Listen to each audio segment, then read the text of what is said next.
right, when it comes to turtle dances, lord dances.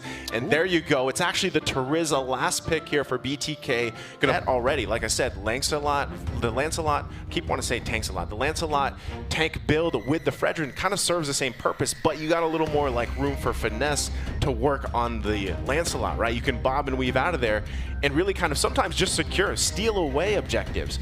So one thing you want to do here, especially for BTK, is if you can put, they do become kind of overpowered to the point where they outplay the opponent. So we're jumping into game number one here. Yeah, ladies and gentlemen, this is about to set the tone. Game one, Outplay taking on BTK. Okay, so like we said, let's lay down the story here. BTK on a road to redemption here. Can they take out Outplay in game one?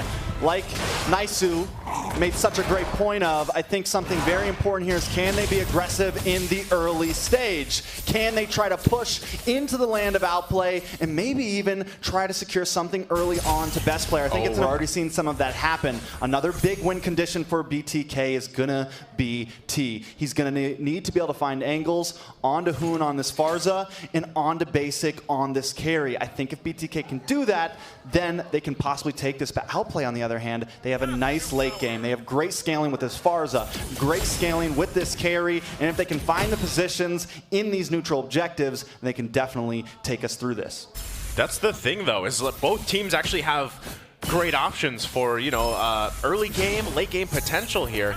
But really, when all is said and done, who's able to secure the objectives? You guys talked about the retribution battles before leading into this, and that's a big thing. You know, they have to be able to play around that. You can already see some focus here, top side. Yeah, top side already 3 members of BTK kind of setting up there. Mlbb going to go ahead and start moving his way through their jungle shark, making sure he still has that vision. But Turtle's going to be up in about 22 seconds. A little bit of magic happening here at the mid, but still a lot of respect for both of these teams. Yeah, but look at BTK right now. They're literally taking the words out of your lips, Naisu. They've been in their jungle. They're taking some camps. They have a nice position, but both teams taking it slow. Even though Outplay likes to be the aggressors, this is grand finals, and you can tell they don't want to go too insane on this. First turtle is up. Okay, first turtle here. They're going to be fighting it out. Yeah, 2-on-2 here right now. You see the Thorned Rose coming out. Turtle is down to about 50%. Best player in the midst of it's going to come out. Feathered Airstrike, best player gets the first turtle. That's a big one. It's a good start. Luckily, nobody does go down for BTK just yet. But wait, ISO taken out of the top side. Yeah, on off screen, ISO gets taken down, and that is not what you want from your marksman, who does need some time to kind of get that gold to be in the game. So that's great, right?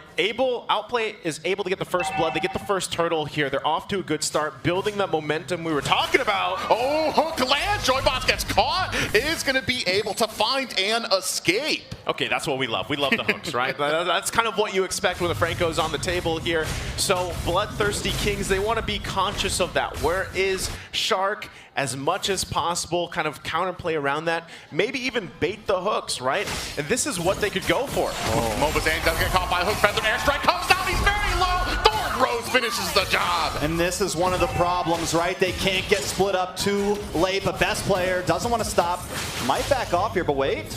Yeah, 2-0 right now. Joybox is trying to get onto the another hook lands. Feathered Airstrike of their own. It's not going to be able to protect them.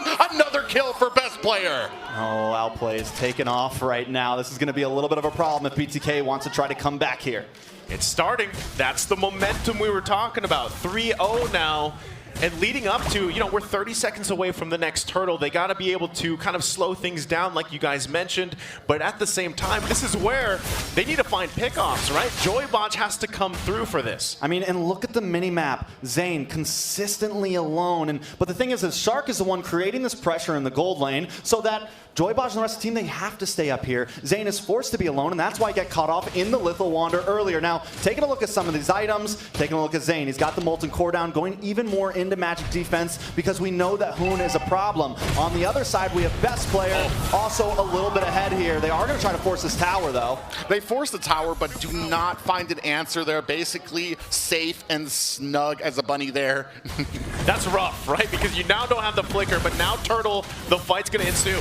Yeah, we do have the Feathered Airstrike coming down. Turtle down to about 10% health. Mlbb gets the second turtle. They are still fighting in here. We do see that suppression come down. Mlbb gets taken down. Feathered Hoon. Yato finds the kill onto Hoon. We are not done yet. All right, so they get a little bit of something there, but wait, the slam. Yeah, and we do have the Thor throws come out. Yato goes back, but Joybaz gets taken out by Promise. Just when they thought they got away, just when they thought they took the objective and tried to even the game, Outplay gets the outplay, still holding a 3,000 gold lead here, but BTK not giving up just yet.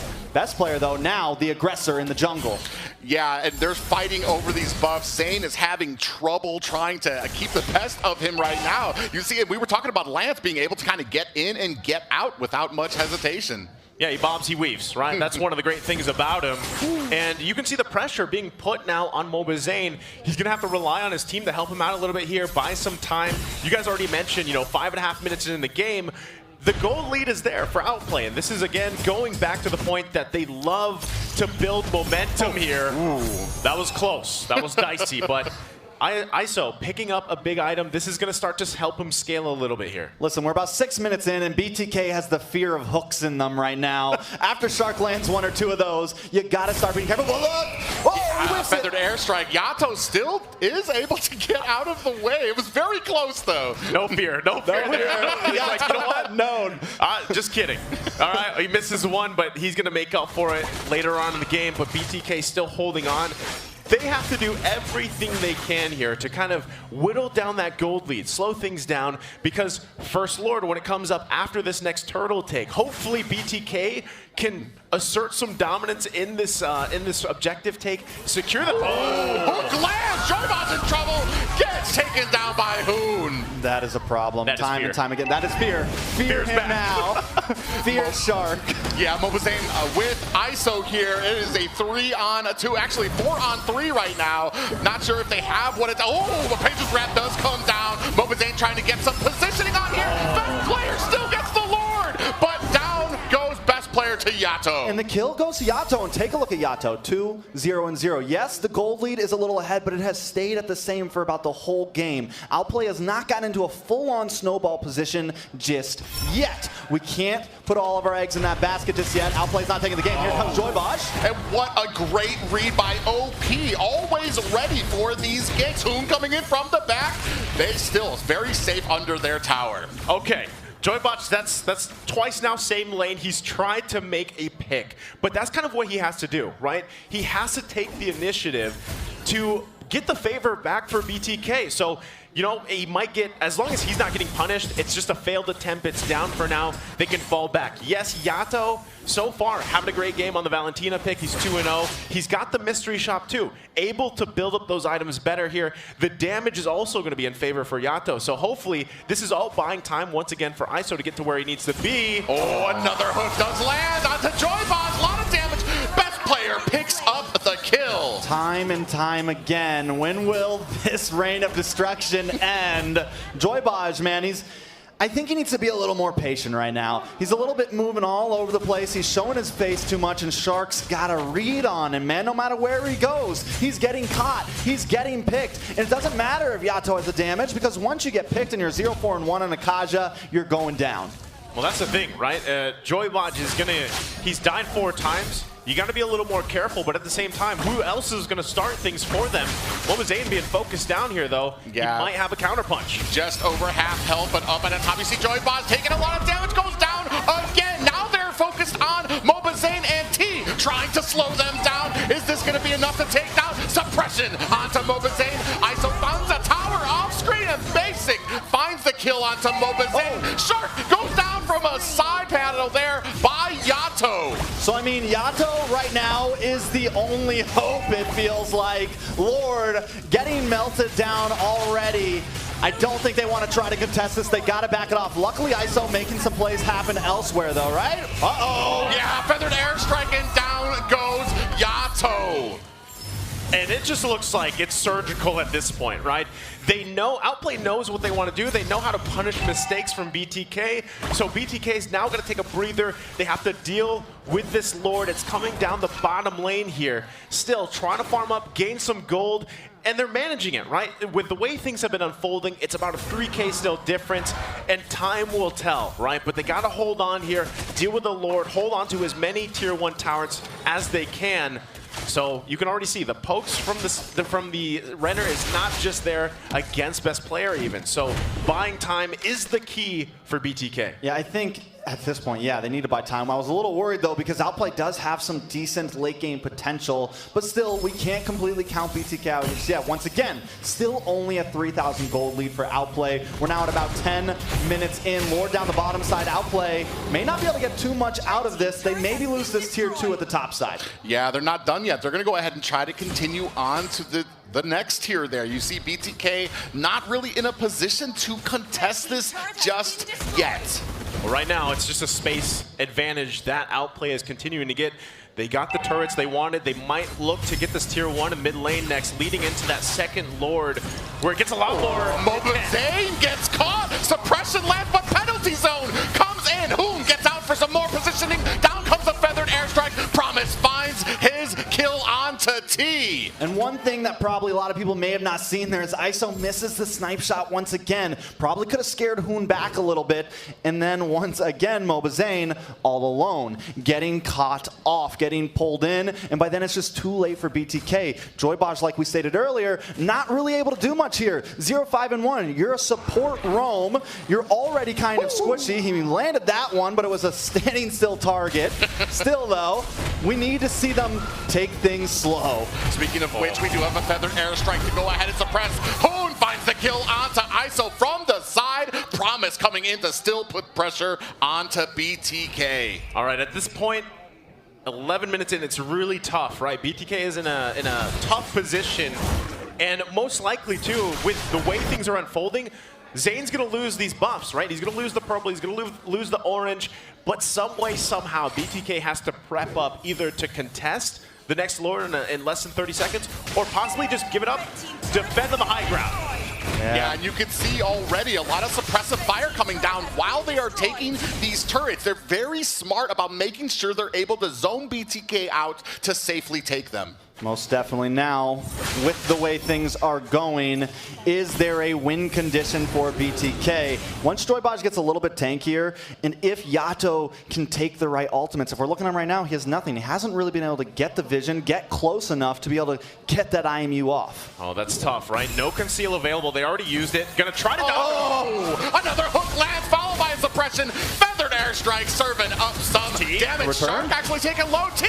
Mlbb gets taken down by Hoon. Joybaj is next on the list. Basic is on fire right now. Promise with the grab onto ISO, but he's going to go ahead and think twice about that. You see Yato, Phantom Execution almost went out, but was canceled. You know, a lot of people, even us as the casters, are wondering about Promise. He's 2-0-6 right now, if you're wondering. He's looking good. He's in the back line.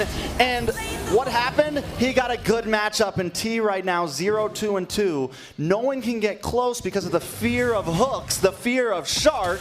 So with this close composition that they have, where nobody has huge range, how can they get past that? That's a good point. It's tough, right? Because as things kind of continue to snowball now, this is where, again, Outplay is in that momentum-based play style.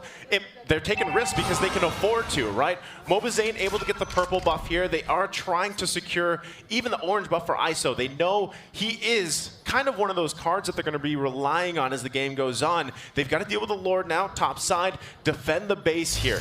One amazing thing that can happen is while they're defending in their base, you get a great penalty zone. You have your Beatrix already there. You've got Yato doing a great job on the Valentina, has damage.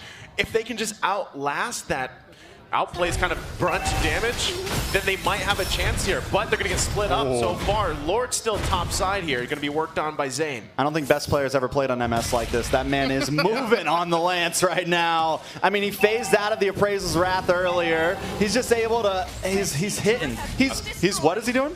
He's bobbing, he's weaving. He's bobbing, he's weaving. He's got single-digit ping. Yeah, it's different.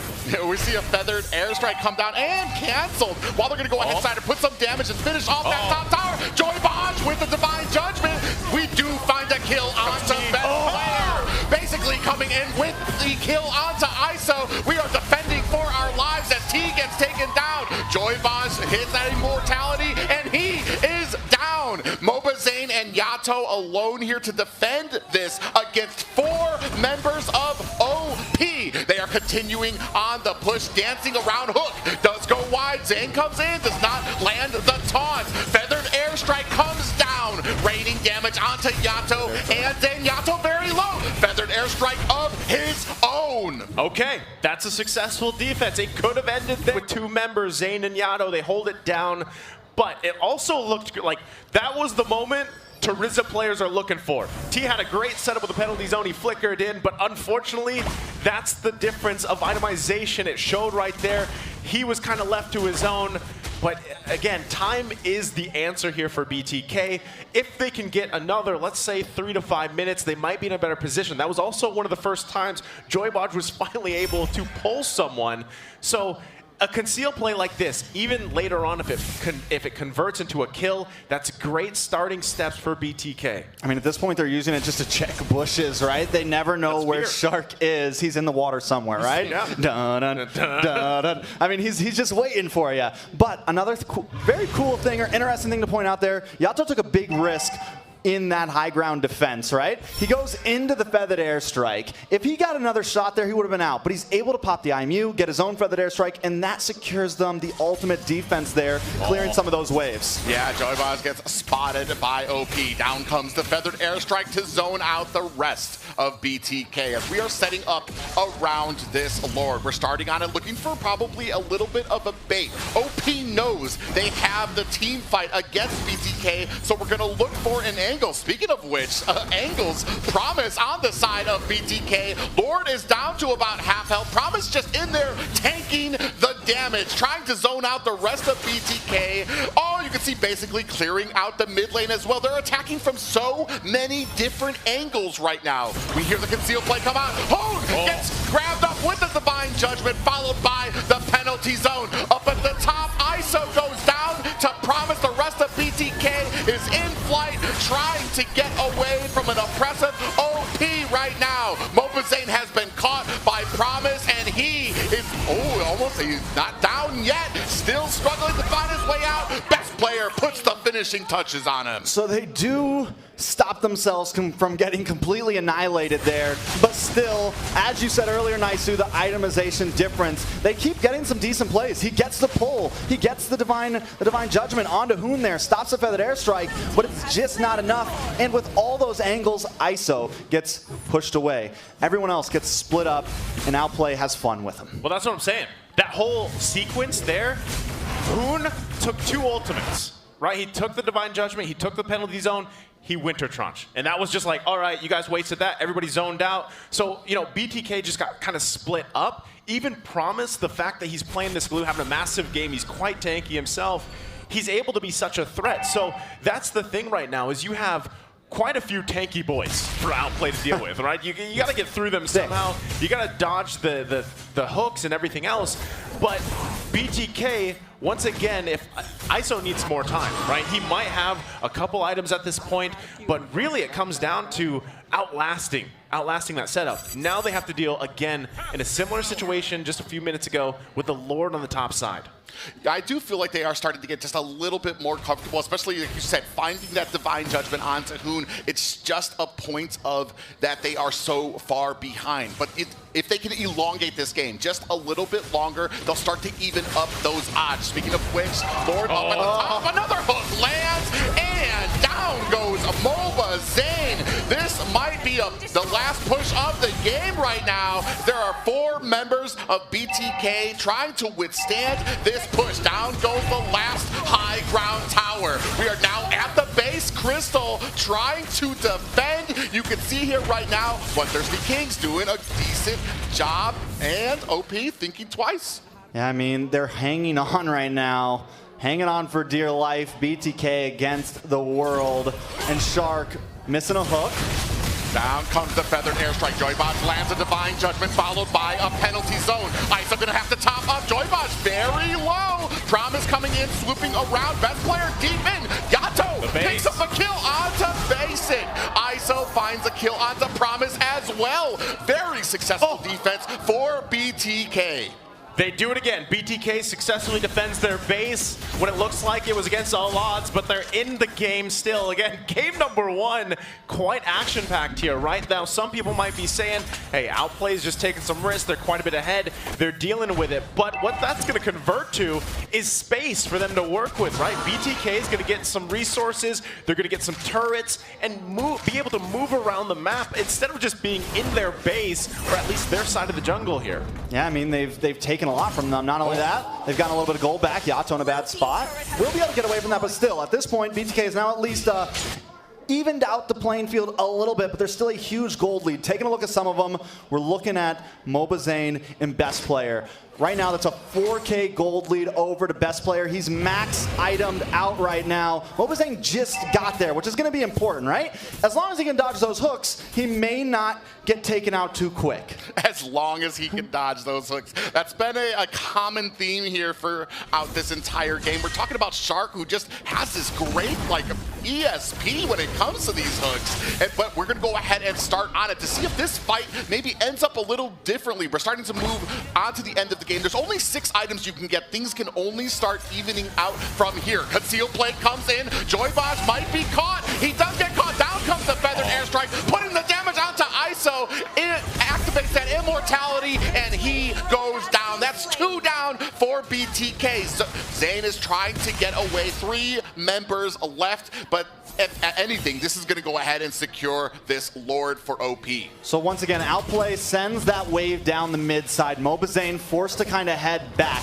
The moment that Outplay knows it's a 4v5, they pounce, they strike, and look what they get for it, getting the macro over BTK right now. Yeah, down comes the feathered airstrike. Zane's gonna pay for trying to defend this purple buff.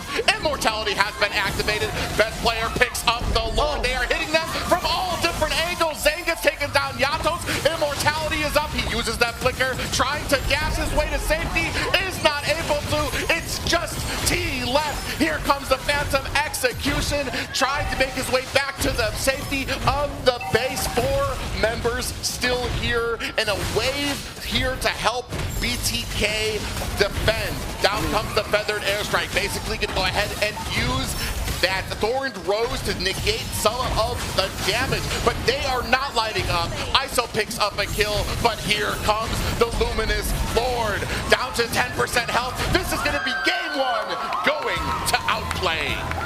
And a good game 1 at that. I think it ended about 21, 22 minutes. Outplay does hold the lead the entire game, though. Is this going to be the momentum to take them quickly through this grand finals? Nice. Abilities around the map, and I would love to see him kind of switch it up, because we're still getting used to seeing best player in person. We're still getting used to seeing him play on the low MS. Is he going to take a risk? There it is. There it is. The Hayabusa. Which is very interesting here, too, because this tells me during the objectives, you're definitely... Don't go tanks a lot, but we're going to load up here for game number 2. Yeah, game number 2. Does BTK have an answer for OP? We already said we set the tone with that first game. We're going to find out here for game number 2. Okay, so my wonder is, this time, since Mlbb doesn't have that tanky Fredrin, even though you do build tank Lancelot, you still maybe don't invade onto best player. Maybe take this a little bit slow. I want to say he may have the advantage when it comes to objectives overall. Best player job here, maybe try to snowball, get a pick onto Yato. Once again, catch their squishies while they're slipping, catch them while they're alone, and if Outplay can do that, it could secure them another win here. Yeah, I think. Yeah, you can see already Mlbb already starting to get a little bit of harassment here, a little bit of a thumbs up there as well. Shark doing his job, making sure he has the vision, letting his team know where Mlbb is currently on the map. Well, right now, you're already seeing some pressure being put on by Shark. You know, this is kind of what you're expecting him to do against Mlbb. And again, you got to go back to the familiarity of these teams, these teammates, these ex-teammates, how it all works out. They know how they like to play, and that's something that BTK has to watch out for, right? So we'll see, again, differently if this comfort option here, especially for Zane, plays out, right? Because right now, you already mentioned it, Trex, best player is going to be looking to snowball like they did previously, but this time, with his hands on the Hayabusa, he's running that Master Assassin emblem too. He's going to put pressure. Yeah, he's got level 4. Yeah, best player coming in, and he's not trying to give up on that damage onto Mobazane early. Already best player actually does take a heap of damage, but this is going to go ahead and set up for this first turtle.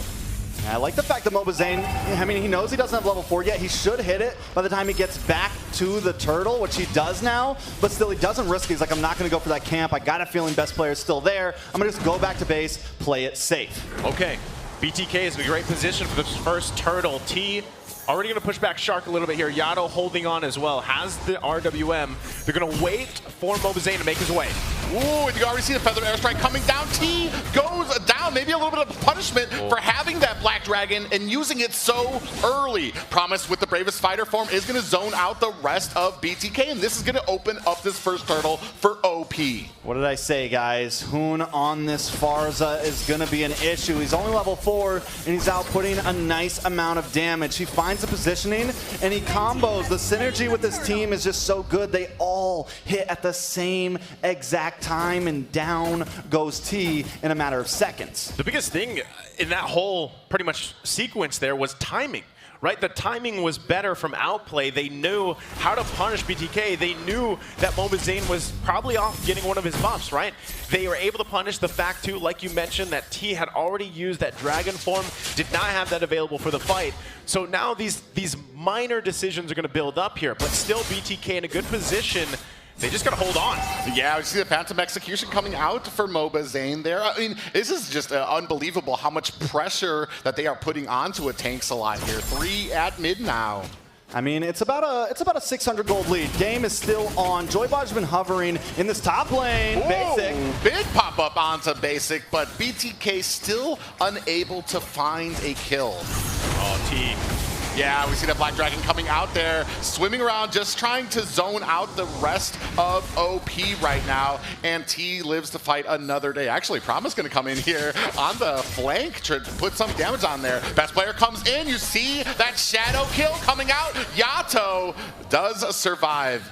That was a good play by Mobazane. He's like, all right, I'm going to leave my purple buff, get in there, help alleviate some of that damage from best player. And right now, BTK are kind of waiting for that mid-game spike. They're waiting for Mobazane to get a couple tanky items in, getting to a place where they can actually get in the fray of this fight. Yeah, that's what they have to do, right? Oh.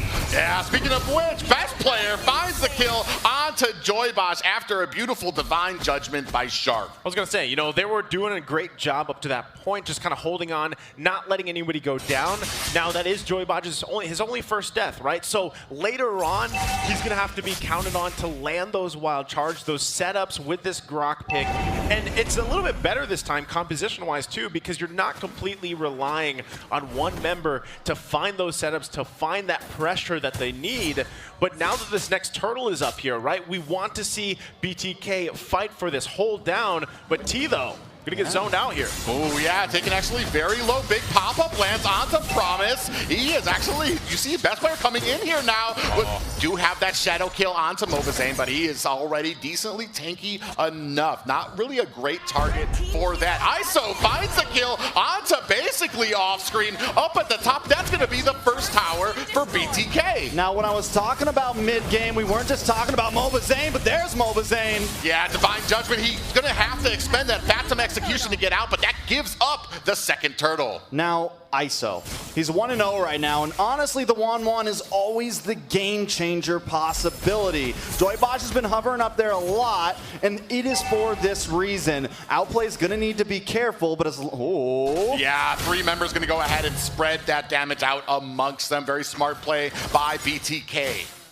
Okay, that's great. And as you were saying, I'm going to build on that here, Trex, because, yeah, ISO is the game changer for this game. And if Joybotch is just going to go ahead and protect him, you know, play kind of that babysit role for a while, let ISO get to where he needs to be, then that is one of your best options for BTK. Meanwhile, contest the objectives, slow it down a little bit like we talked about previously. But so far, it's going all right. Oh, big pop-up on the Shark, gets caught slipping under the tower. T with the Black Dragon is going to chase down basically. On the back, you can see Hoon coming in with the stun, does land that feathered airstrike. T with a little bit of help, big wild charge. Hoon able to get away, secured and escorted by basically. While all that's happening, best player chipping away at the tower. Oh, takes down Mlbb with a shadow kill. We do have a wall coming out, but doesn't look like BTK want to continue that chase. So they get a little something out of that, but right now Outplay still leading the game. But only 500 gold, and honestly, BTK's taken that tower. And even though it kind of feels like Outplay has been getting the better of these fights, I would dare to say it is still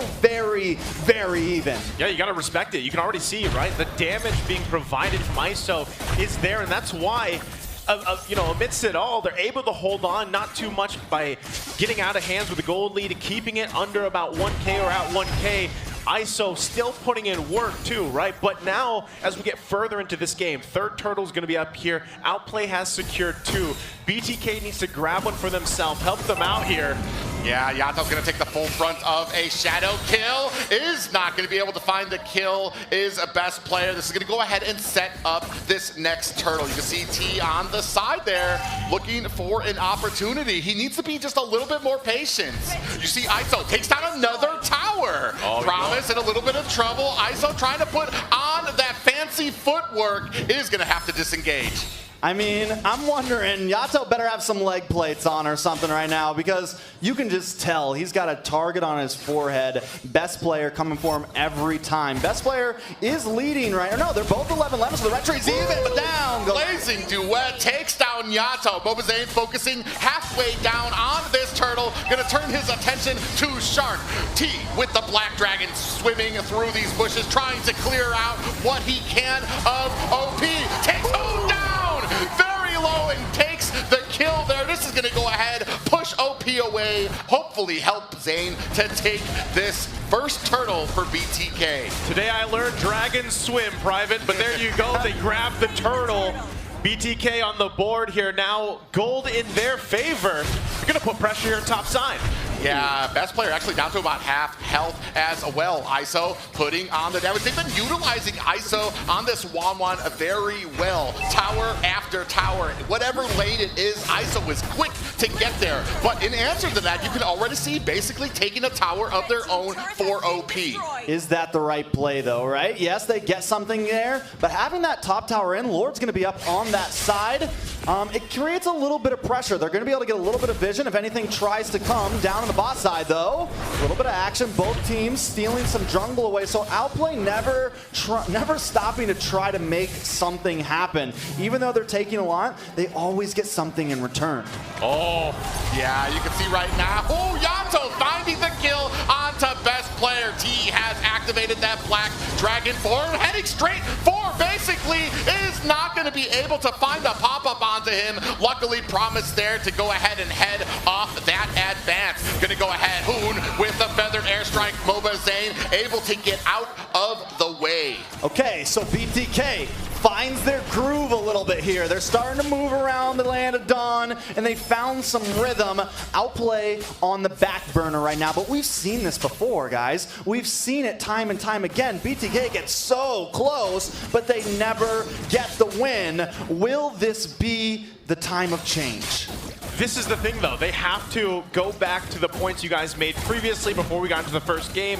They've got a lead, they got to slow things down a little bit. Now, the next big objective is that Lord, and hopefully they can get the timing right, because Outplay time and time again throughout up to this point the entire season knows how to punish mistakes. So BTK holding on to this lead that they have to be able to activate ISO here. He's having a great game so far, and the 1-1 has not gone down yet. A single crossbow of tank for this Lord could be a game changer for them. So both teams getting set up here. It looks like everybody wants to be on in this. No one's going to be splitting any other lane, and this is also crucial. This is actually a time where it gets a lot harder for a Hayabusa jungle for best player to really work here, because if he gets whittled down in this pretty much dance fight between, it makes it harder to initiate and get that Lord, but they're going to be making the play first. Yeah, they trade conceals because Joybaj used it earlier for 5 members. Shark finds the Divine Judgment. Joybaj is going to come in, tries to land the pop-up, basically takes him down.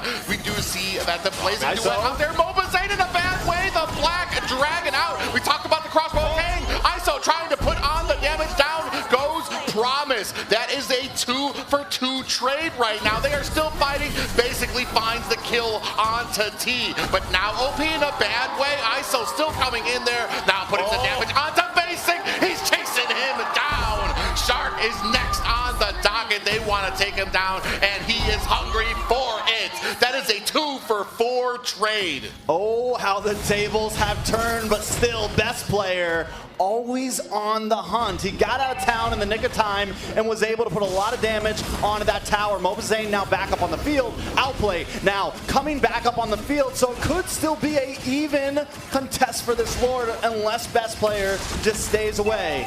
I think he's going to try it, right? He wouldn't be the Hayabusa if he didn't try, but he's going to be a little bit too late. Rather get his purple buff set up, use the Shadow Q to clear the waves, gonna go back here and get ready for the defense, because now momentum in the side for BTK. They had a massive sequence there just kind of unfold. It got a little messy, but overall it worked out for them. And now, like you said, this is where we see if it's true what they said in the video. We've had time to refine that play style, make things, clean them up a little bit, and now that they have this in their hands, at least to march further into base, maybe not win it just yet, let's see if they can keep it together, because that's what BTK has to do.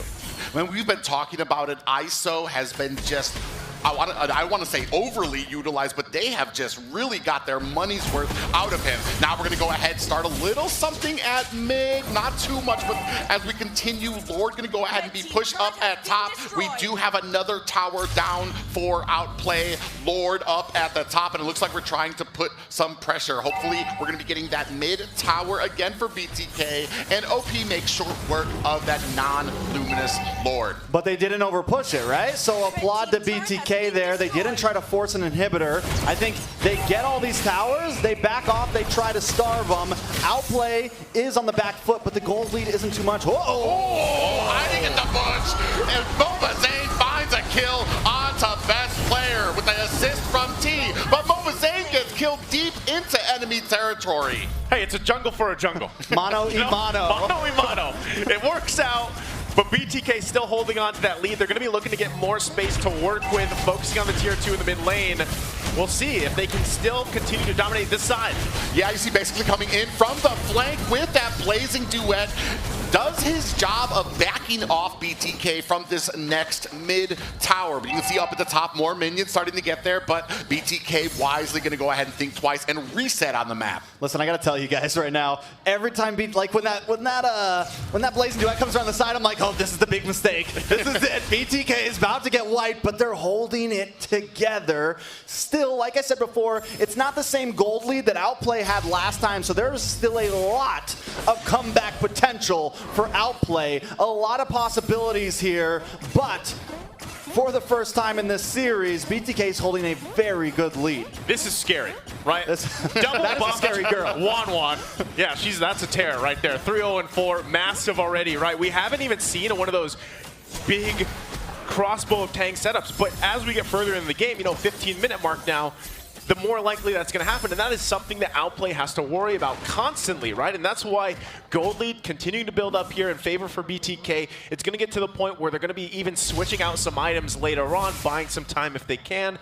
But yeah, biggest thing, like you said, Trex, is what they have to watch out for is the Blazing Duet being thrown at them from basically here. So now, once again, we're back to this Lord dance. We'll see how it unfolds, the way that the teams manage these waves to get that advantage. You also have to consider both conceals from the roams. How are they going to use this? How will they get the advantage? You can already see BTK planning themselves up here on the top portion, and it looks like Outplay getting ready for a response here.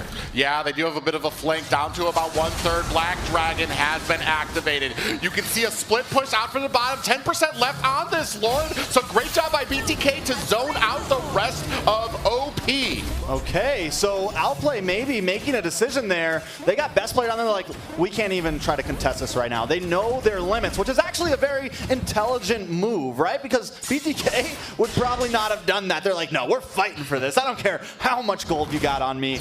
But they decide to back it off. Outplay putting their cards on the field, testing BTK. Can you finish this without a mistake?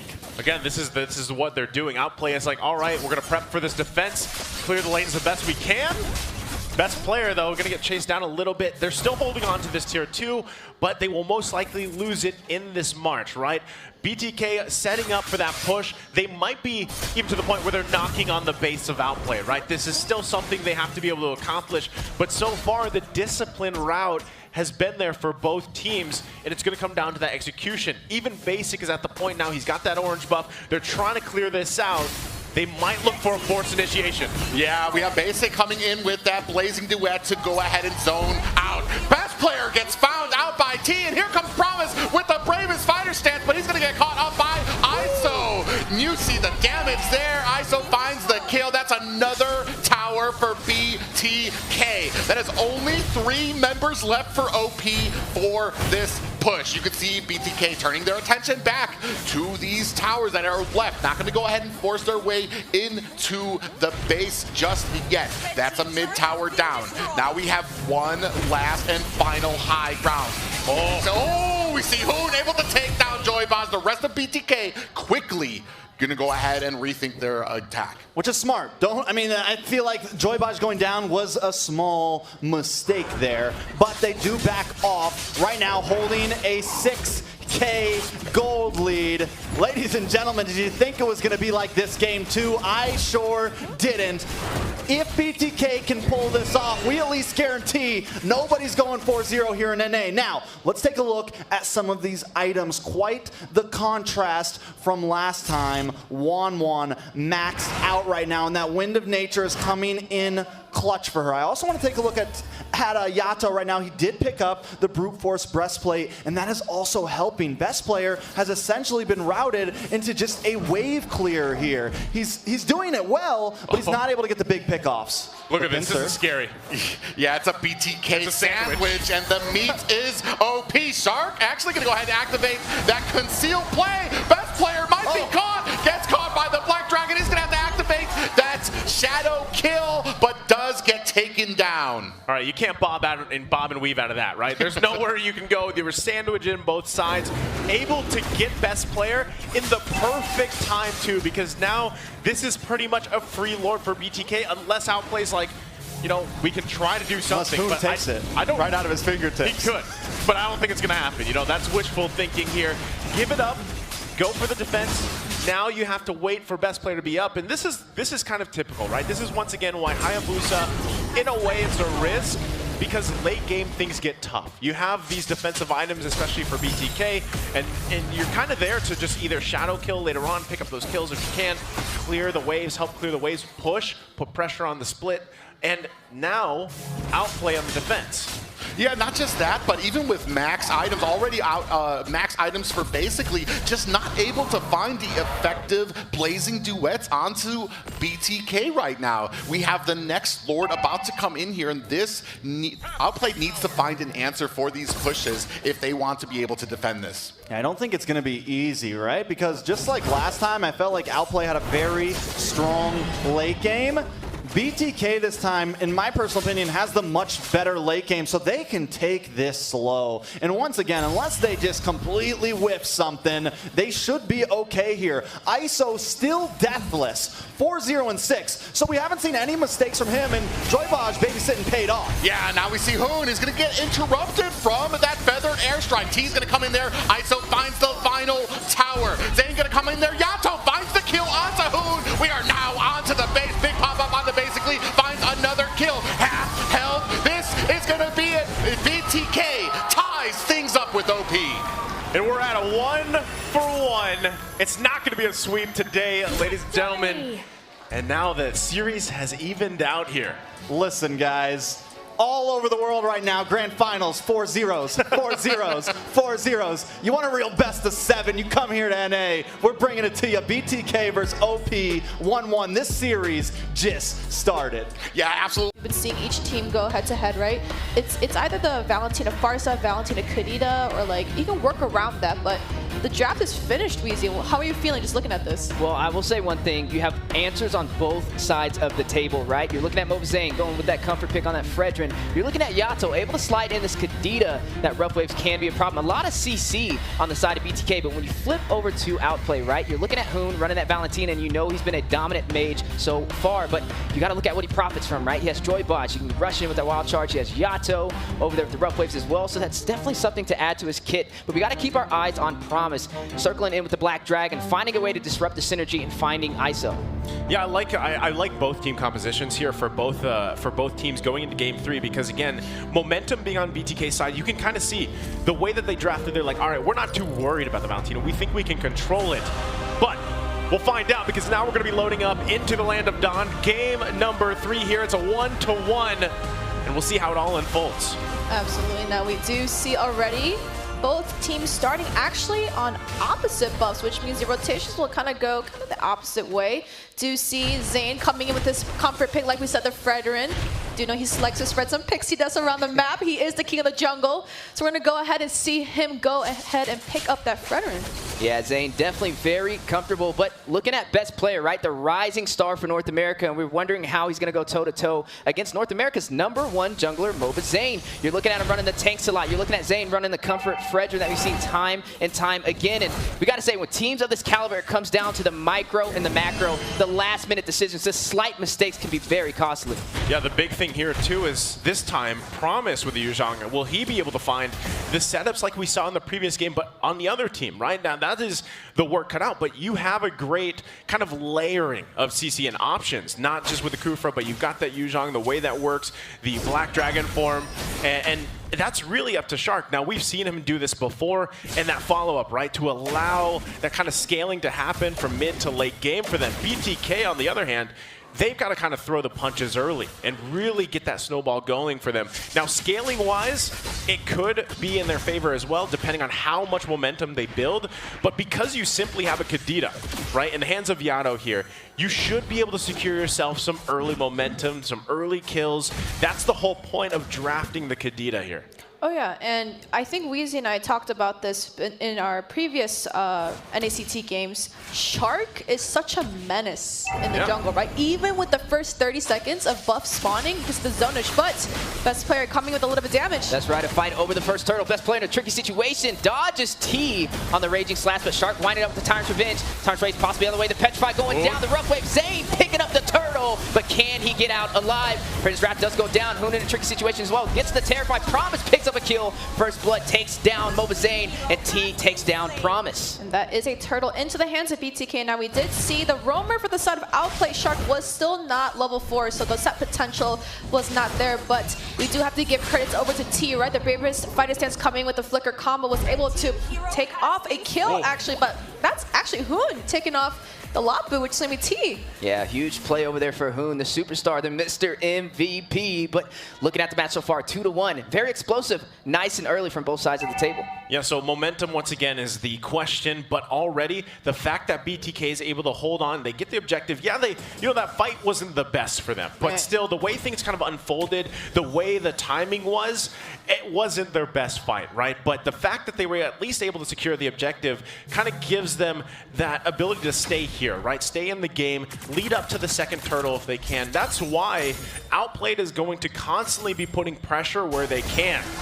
Huge play over there. Yato takes down best player just in time. That is going to be the jungler out for Outplay. Yeah, and if we kind of rewind a couple of seconds back, you said that fight wasn't into their favor, but getting the turtle, but Shark. Huge battle in the mid-river. Shark on the chase. The passion goes out. Tyrant's Revenge onto the wall. Stunning Yato. Rough waves as well. A lot of utility on the board. The wall. The Guardian's Berry and the Wild Charge onto Shark, and a recall for some additional damage. That's additional damage right there. Joy Bodge powering up. Basic. Is going to rush away. Needs to get out. ISO on the chase. A madman. But look at best player. Best with executions in. ISO in a tricky situation. Needs to get out. Thorn Rose unable to hit the mark, but Mlbb Zane joining the fight, trying to kite, trying to allow ISO to get away. He is able to get out of there alive. A great save from Mlbb Zane. And that is a very tricky situation for Outplay. That is not kind of the rotation that you want. You did expect a kill, but not secured. But we do see neutral ejector turtle coming in just about now. We do see the rotations coming in for BTK. Looks like Zane's going to go ahead and take his hand on it first, but Shark already doing a good job. Zoning out Joy Bodge on this Grok, but best player is going to rush in, is going to puncture into the turtle, but now facing the full team of BTK. Joy Bodge secures the turtle. No retribution needed. Time revenge onto the wall. Yato and T. Rough Waves goes in. Yato secures the kill, takes down Shark. Speedy Light Wheels from ISO. Maybe able to pick one up. Thorn Rose goes down. A Predator's Wrap from Mlbb Zane. Yato with the double takes down Promise, and out goes Outplay. Wow. Okay, that is amazing. They get the second turtle, and you can just see. And the recalls speak for itself. Joy Bodge is feeling it, right? He had rough game 1, he had a great game 2, now he's having a great game 3 so far. And also the setups he's able to find with this Grok, the wild charge, really allowing the rest of the team to shine here. This is what I said minutes ago. You draft a Kadena, you get this lead. He's 3-0-2 now for Yato. This is the best start that BTK could ask for with this lineup. And they are securing that lead, right? We do see a 2K gold already into the hands of BTK, but I also want to point out Joy Bodge didn't do so great, didn't show the best potential that he has as a roamer in that first game with that Kaja, but now you see in the games and like these ganks so fast, so tight. But look at bot side right now, the rotations coming in from BTK. Yeah, you're seeing both teams getting very comfortable, starting to kind of elevate as we rise through this series. And I gotta say, Joy Bodge coming alive. He was looking a little shaky the first game, but the second half and the third game looking really strong. But now Joy Bodge rushing in, realizes 3 members of Outplay down there, not the way he wants to go. Okay, this is the thing. Outplay is gonna want to go ahead and contest. There's some action top side though. Yeah, huge play topside, the stun onto Promise. Brave Spider Raging Slash, Mlbb Zane for some additional damage. Promise with the Black Dragon able to escape, but this will create the opportunity for BTK to secure that first turret. And that is an objective down for the side of Outplay. So a good trade, I would say, for the side of BTK, but not so much for Outplay. Petri has been used, but midside is going to get a knock-up. Airborne, put him on the trampoline. Yato takes down Hoon, but look at Shark rushing in for some additional CC. Not able to hit the mark, though. And so far, a great game for BTK. 2 turtles up. All right, it's getting a little scary. Yato at this point still fighting for this turtle, right? Third one in the game. We'll see if they're actually able to secure it. Joy Bodge just 1 versus 2 at this point, feeling really good. It looks like BTK is going to go ahead and pull it out, start it, but Outplay wants to get a position. They really don't want to give up 3 turtles to BTK as they battle it out. Yeah, a little battle inside of the turtle pit on the way. Thorn Rose does go out by best player who secures the turtle just in time and punctures away. That was a 3v1 retry right there. That was a beautiful retry picked up by best player coming in on this turtle, but we do still have to remember that they could pick up these 2 neutral ejected turtles, which is going to be the turtles and buffs and the creeps, but bot side looking like a little bit of setup here, trying to look for a trade right here. And Shark gonna go ahead and wind up, possibly check the bush, knocks up Joy Bodge, but is gonna be surrounded by 3 members of BTK. 3v3 on the bottom side. Oh, but they're still play going on the way. Fight not over. done. Best player joining the party is gonna go ahead and continue his farm, but neither side gonna find any casualties. All right, that was a great defensive deciding moment for BTK because it could have been way worse, right? They still have to hold on here though, because look at best players. You're gonna try to cut them off, put some pressure.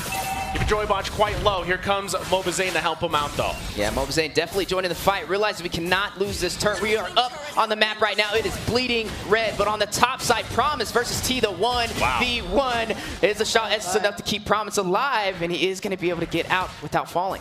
Not falling, but the objective is still into the hands of BTK. Took down 2 turrets on that top side. Only left with a high ground base turret for the side of Outplay. Now, they do need to make some decisions, right? They can either go ahead and be a little bit aggressive, but they do know they're kind of on the back end right now, right? They don't have the objectives and the turrets into their favor, and they do know the fight that they can take is up to them. But here we go.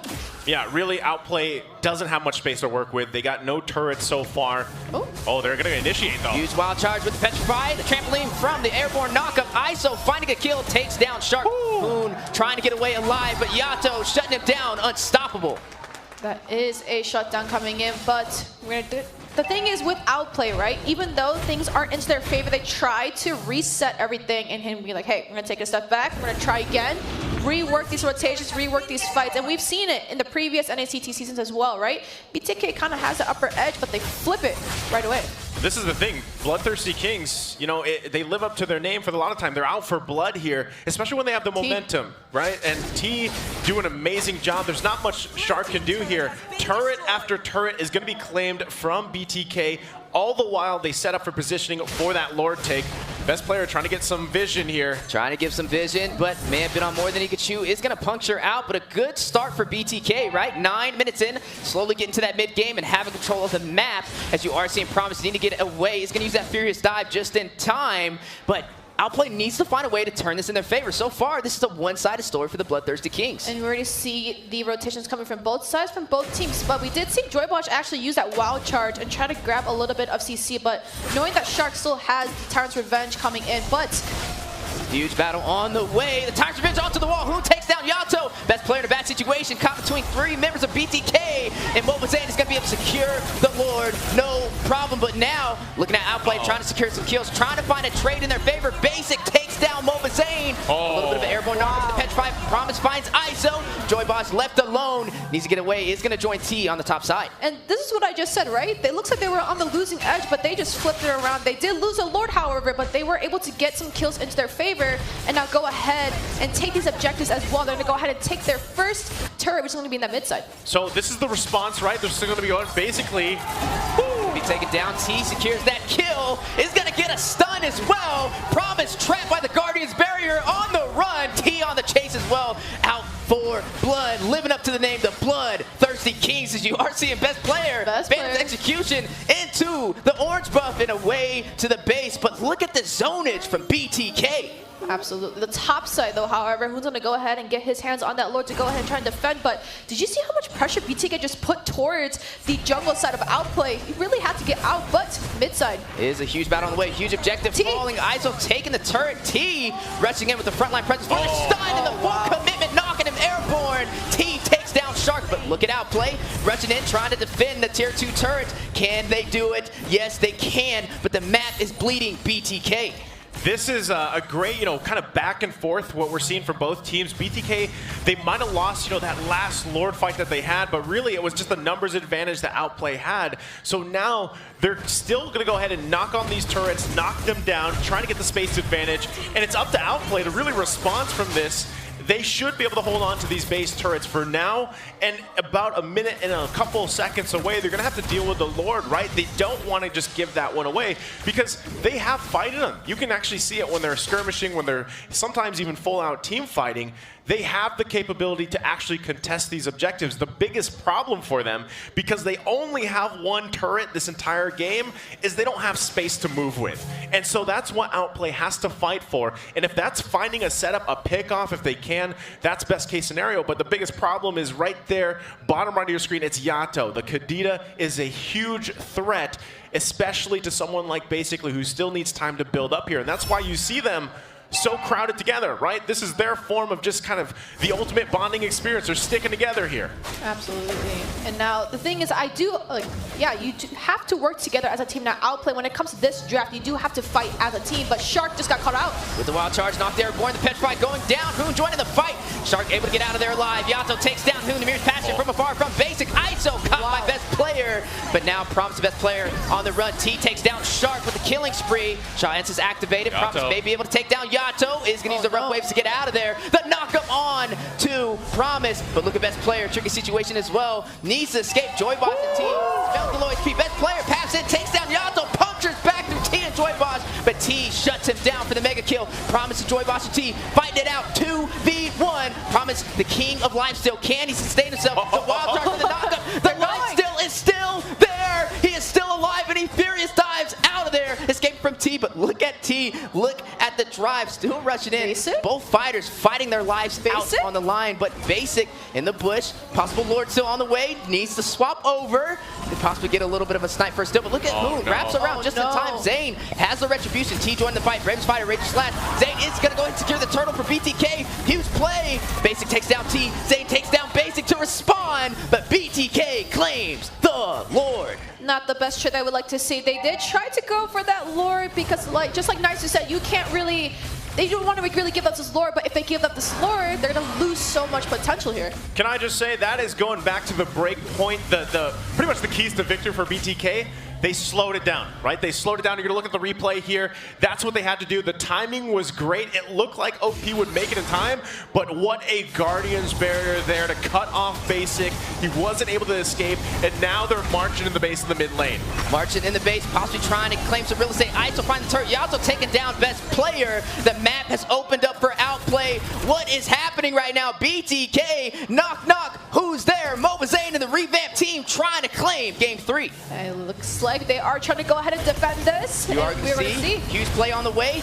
Huge invade from BTK. Promise front line trying to sustain himself, trying to stop BTK from claiming some more of these inhibitors. You are seeing Hoon on the bottom side, but look at BTK. Very comfortable right now. A little bit of that recall for that additional damage that we love to see, and down goes the top inhibitor turret. I love T. He just bravest fighter jumps in there and he just stands. He's like, come on, who wants it? So that again is how good BTK is feeling with this game. Number 3, their total control here. Again, Outplay at this point, 15 minutes in, 1 turret. Right now, the top side is holding on to about 1 hit away. They should be able to get that down, work around with it, but they got about 1.5 minutes to do something, right? Because next Lord's going to come up here. They don't want to give that one up.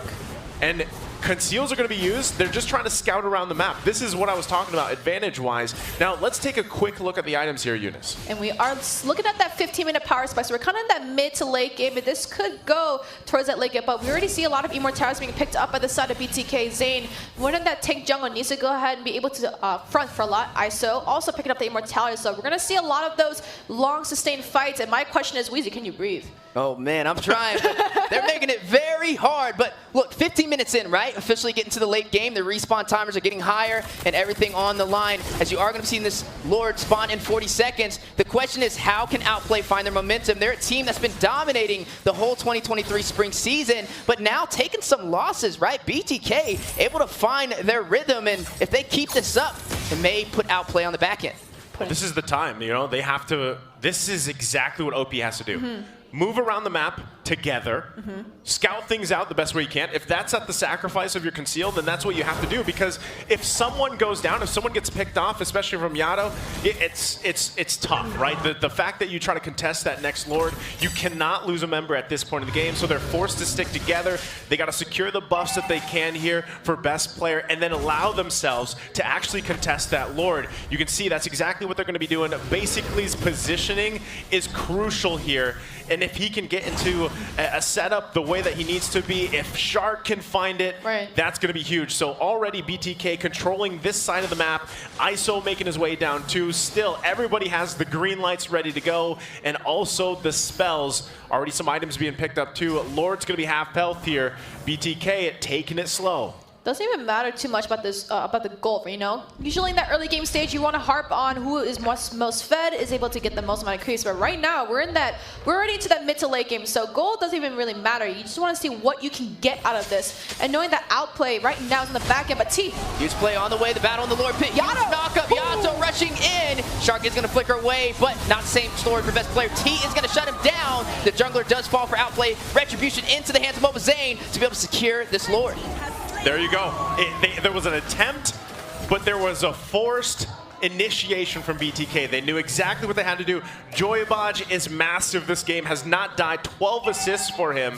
And that is crucial items being picked up for Basically, because again, he wants to be able to survive those fights if he gets in a bad situation, buy a little bit of time here. So they have to hold on. Outplay has to hold on to this mid lane, get rid of Lord, get rid of those charged up minions, marching down, holding on to one last turret of the base here. And they'll see. BTK might press the situation once again. That's right. Definitely knocking on the door, trying to find their way into the base. Crystal, BTK sitting strong. Lord crashing into the base as well. You are seeing the battle on the way. Can they close this out? Airborne knockup. Yato takes down Basic. BTK leading the way. Stampeding through the base. Crystal. They claim victorious for game 3 against Outplay. Beautiful game coming in. We are looking at a 2-1 right now. BTK taking out Outplay in that third match. This is also a best of 7 series, so we actually might be here for a pretty long time now. What are you thinking? Hey, I'm loving it, right? I hope everybody else is too, because some people... They call it.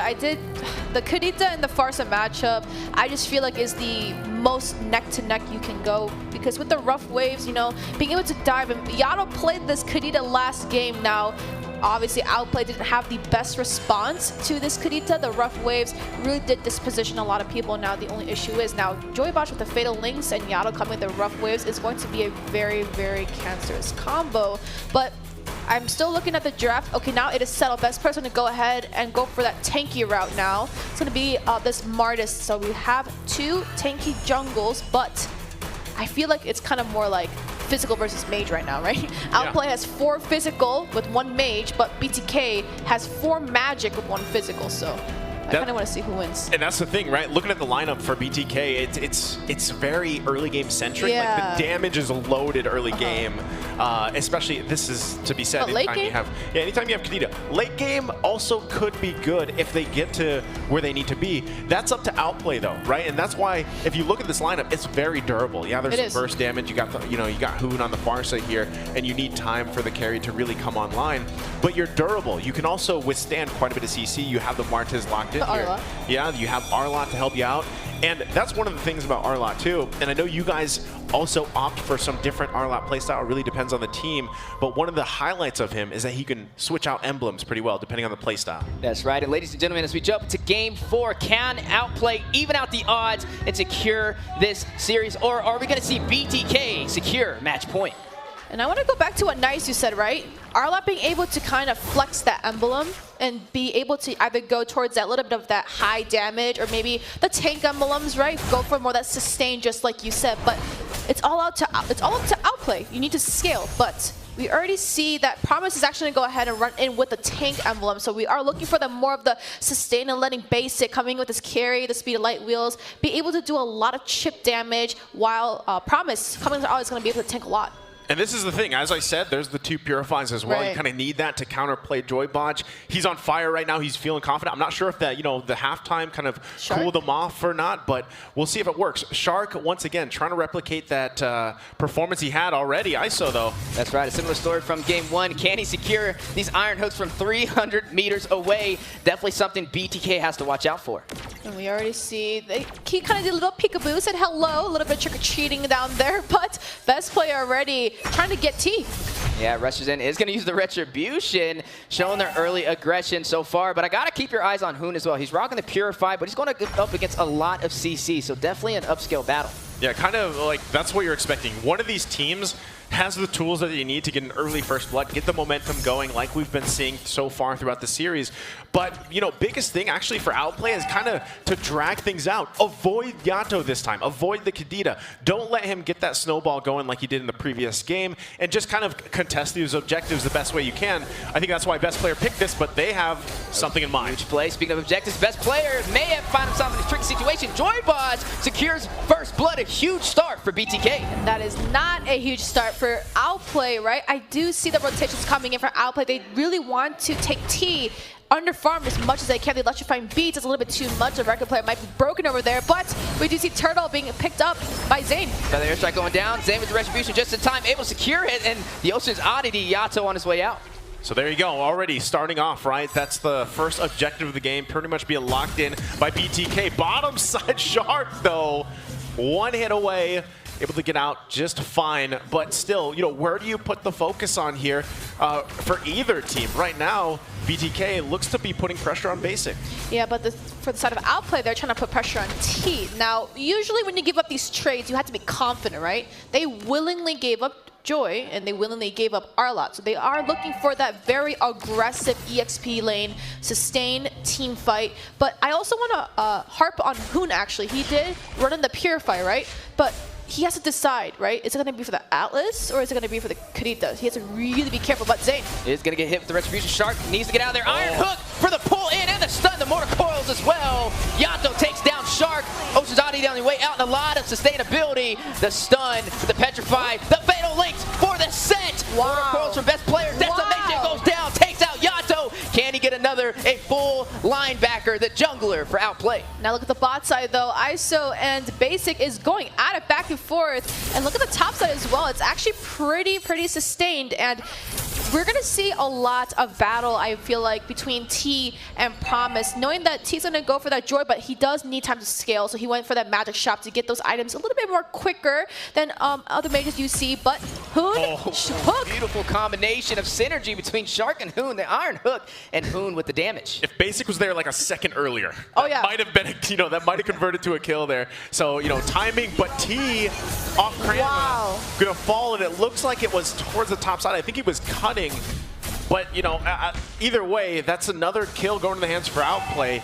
And that's a good thing that you mentioned that, Eunice, because T needs time. He has the mystery shop. But one of the great things about Joy is really, throughout the course of the game, you are kind of, in a way, she's a pest, right? You're popping the beats, you're going for the back line, you're dealing damage, you're whittling people down, and now they battle it out here, pretty even Stevens for this turtle. That's right, a battle over the turtle. Both teams on the way. Double set with the fatal links and a possible pickoff. Best player with the retribution secures the turtle. Joybot gets a kill, takes down Hoon. Final slash on his way out. Promise takes down ISO. Look at Promise, needs to get out of there, but Yato with the denial. Best player rushing with the motor course onto Zane, onto Joybot, takes down Joybot, but taken down by Mlbb Zane. That is a turtle into the hands of Outplay, but the scoreboard says otherwise, so welcome to the Caster's Desk. We'd like to welcome you up here. We haven't saved a little bit of seats for you guys, but we already see Yato setting up early onto the side of Outplay. Now, I did mention this, and I'm going to mention it again. Hoon actually used a Purify in that mid side. Hoon can't be as aggressive as you want, right? Maybe he has the Flicker. He is able to get out of the Fatal Links if he is able to respond fast, but he really has to be careful knowing that since he did use a Purify on this Kadita, he was not able to be positioned correctly for the turtle, which means he just got immediately taken off. Yeah, and that's the thing. As we take a look at the replay, right, he had to use a Purify, but unfortunately, when he is taken out this early in the game, he's the damage, right? He is the big burst damage that they're looking for. So with Hoon not even able to use the Feathered Airstrike to provide for that fight, you lose a lot of firepower for Outplay. So BTK finding some wins here. It's still pretty even, though. With everything that's happened up to this point, gold lead isn't anything too crazy. In terms of turrets, no one's got that just yet. Objectives even traded side for side right now. But best players having a great game so far, starting with this Martiz. And you are seeing best player rush in. Hoon takes down Yato. Mlbb Zane looking into the eyes of best player. Basic off screen takes down Joybot. 20 part memories on Shark and Basic's retreat. And look at Zane, best player, trying to fight it out in the jungle. Definitely everything on the line. BTK trying to secure this match for match one. Top side, Promise just took off T. Yeah, did take out T. Look at ISO, need to get back. Outplay with the proxy of the lane, secures the first turret. And that is a beautiful rotation coming in from Outplay. Now we're going to go ahead and see Promise and best player work toward that top side. And we already see the rotations already. The response is extremely fast. T just got taken off. That is not good. And just like Nice said, needs to scale. But Joybot is being really aggressive, but Basic is going to rush in with the speedy light wheels, forcing the flicker from Joybosh. Okay, they're gonna secure themselves this turtle here, so they get the third one of the game. Still looking to find some control if they can. They did get the turret as well, so starting for Outplay to get their footing on the ground here. Hoon also able to pick up a kill. Again, he needs that time to even scale further. He is a big piece of that damage for Outplay. Now the response from BTK, they grab their first turret of the game here, and they continue to trade cross map. That's what's happening. Even action-wise, everything is happening everywhere. I also want to harp out a little bit on the rotations. BTK actually goes the 1-2-2, so you kind of see Joybot and ISO kind of more together. But if you look at Outplay, they either go 1-3-1 or 1-4-0. So you always see Promise always split pushing somewhere else, but we see the top side, right? They did this in the M4 championships. It was the 1-5 rotation, but it's a little bit different with different players. But T is on the chase. T does dodge the Iron Hook, electrifying beats, trying to clear out the minions. Basic and Shark on the prowl, trying to claim the stitching turret. Yato rushing in with the Rough Waves Feather Airstrike on the opposite side of the map from Hoon to clear out some of these minions, but Shark sitting strong. Basic secures a kill, takes out Yato in the top lane. And just like the rotations, right? It worked, right? Maybe that is the answer that they need. So the 1-5 position. So basically the roamer and the marksman is going to go ahead, and it kind of gives them a guaranteed kill, right? The CC followed in by the highest DPS, which is going to be that marksman early game, and Basic is doing beautiful at that right now. All right now, still, you know, Outplay finding movement. That's what they have. They need space to work with. They're moving great around the map, so BTK kind of has to respond to that. They are holding on. Gold lead slipping a little bit out of their favor, though, but still, if they can find a pickoff with what they have, again, you have a Kadita, Joybaj as well. Sometimes he might just have to use the Fatal Links to get the Purifies down and put Outplay in a situation that favors BTK. All this, though, couple seconds, we're away from the Lord here. We'll see if they're able to actually fight it, contest it, but look at OP's positioning. Yeah, great positioning, trying to contest on the purple buff. Hoon drops the feather air strike. Yato denying it, makes him cancel it out and forcing Outplay out of BTK. Jungle with the Fatal Links and the stun, the Iron Hook from Shark. Basic takes down Yato. Torn apart memories going down as well. Huge play from both sides. Now, Outplay will definitely have this aggro now, not only because, yes, members got taken off for BTK, but so many spells have been used, so many ults have been used as well. So best players can go ahead and secure this Lord. Zane looking for a little bit of vision, tries to get a little bit of something out of there, but we already see that they're going to go for trades. So they're going to go ahead and take out that top side. But looks like Outplay is just starting to get their foot in their shoes right now and doing great on it. Yeah, their shoes are on. You know, at this point, they're on now. They're moving down the lane now. Lord is taken here. So this is momentum like we've been talking about. Outplay now having it in their favor. They're in the driver's seat, if you will. And we'll have to see BTK, can they respond to this, right? How do they respond to this? The fact that they've got a couple towers, they can find some space to work with. But also, how do they play around the setups from Joybaj? Is he able to pull it off? Because so far, Outplay has been kind of elusive. They really haven't fallen for those initiations that BTK is looking for. Now the setup here, though, with the Lord. That's right. Shark sniffing out a setup with the concealed play, but the Fatal Links does go in for the stun. Basic takes out Joybaj. Feather air strike from far from Hoon. Hoon finds Mlbb Zane, and they're able to claim their tier 2 turret on the top side. And the rail swap flicker hook. Oh, Shark's not done. A bullseye with the Iron Hook takes down Yato. Hoon securing that kill. Lord in play for the inhibitor. Torn apart memories from ISO. T takes down Basic. They need to get out of there. T gets pulled back with the Iron Hook. Promise secures the kill. But look at ISO trying to get away. The stun with the corrosive strike on the Promise. Torn apart memories secures the kill. Joybaj with the perfect match trying to get the stun. Unable to, and Outplay pushes out toward the tier 2 turret in the mid lane. 2 members taken off from the side of Outplay. Basic and Promise did get taken off, but the amount of objectives they just took, they were just rushing down like a bullet train down that top side for the side of BTK, but they are looking to hunt best player down and get him off the map. Flicker. Ooh, wow. ISO really wants that kill. Look at the commitment. The Fatal Links. Joybaj takes down best player. I call that commitment. That was a committed hunt down there from BTK. They're definitely thirsty for blood, so they grab that, right? Now, the thing is, given how everything kind of unfolded there, they're still working their way back from that deficit they have to deal with, right? But if you're looking at this, they're actually in a position where can they actually contest the next Lord? Now, when you looked at how things unfolded, again, Joybaj winning with the Fatal Links, things kind of, oh, hold on. Bloody Hunt goes down. Who secures the kill, takes down Yato. Man. Okay. That's that, going back to the point here. Now, he's going to be off by the time the Lord is, right? But that's the thing. The firepower from Outplay is OP. Like, it's scary at this point. Yeah, it's OP. This is tough. Oh, no. Joybaj, oh no. Needs to get out of there. Caught himself in a rock in 3 hard places. Basic on the chase. Secures the kill with the speedy light wheels. And now, I just want to harp on what Nice said, though, right?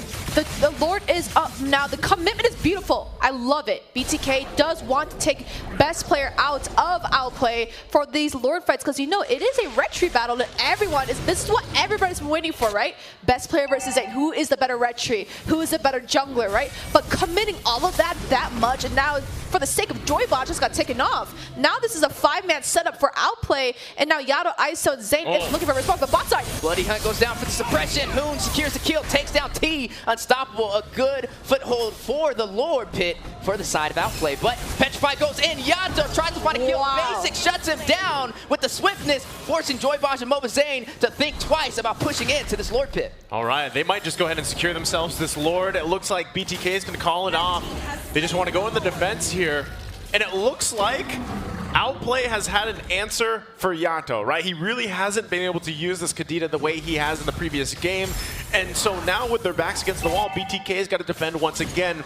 And it's tough, right? Because Outplay, riding on this momentum, will most likely force a situation, force a team fight. Once this Lord marches down, you're going to see them manage the waves, manage these resources, but they have so many tools available to them how they want to start this fight. So we'll see, BTK, do they have the answer? Is it going to be the Fatal Links? Do they land the rough waves? Basic checking the wrong bush, finds Joybosh and Mlbb Zane, but now they need to retreat the full side of Outplay on the chase. Hoon drops down the feather airstrike, the bloody hump, the suppression. Look at best player rushing in. Hoon secures kill, takes down Mlbb Zane. The battle for the inhibitor on the top side crashes down by the Lord. Outplay has found their way. Weezy, you're not done, Joybosh! We are not done. Down goes the Fatal Links. Down goes the Decimation. Best player takes down Yato. Look at the base crystal. Can they close? One, Can they two, close? three. Can they close this out? T Wretched with electrifying feats. Takes down best player. Basic on the run, on the run, takes on the down run. T.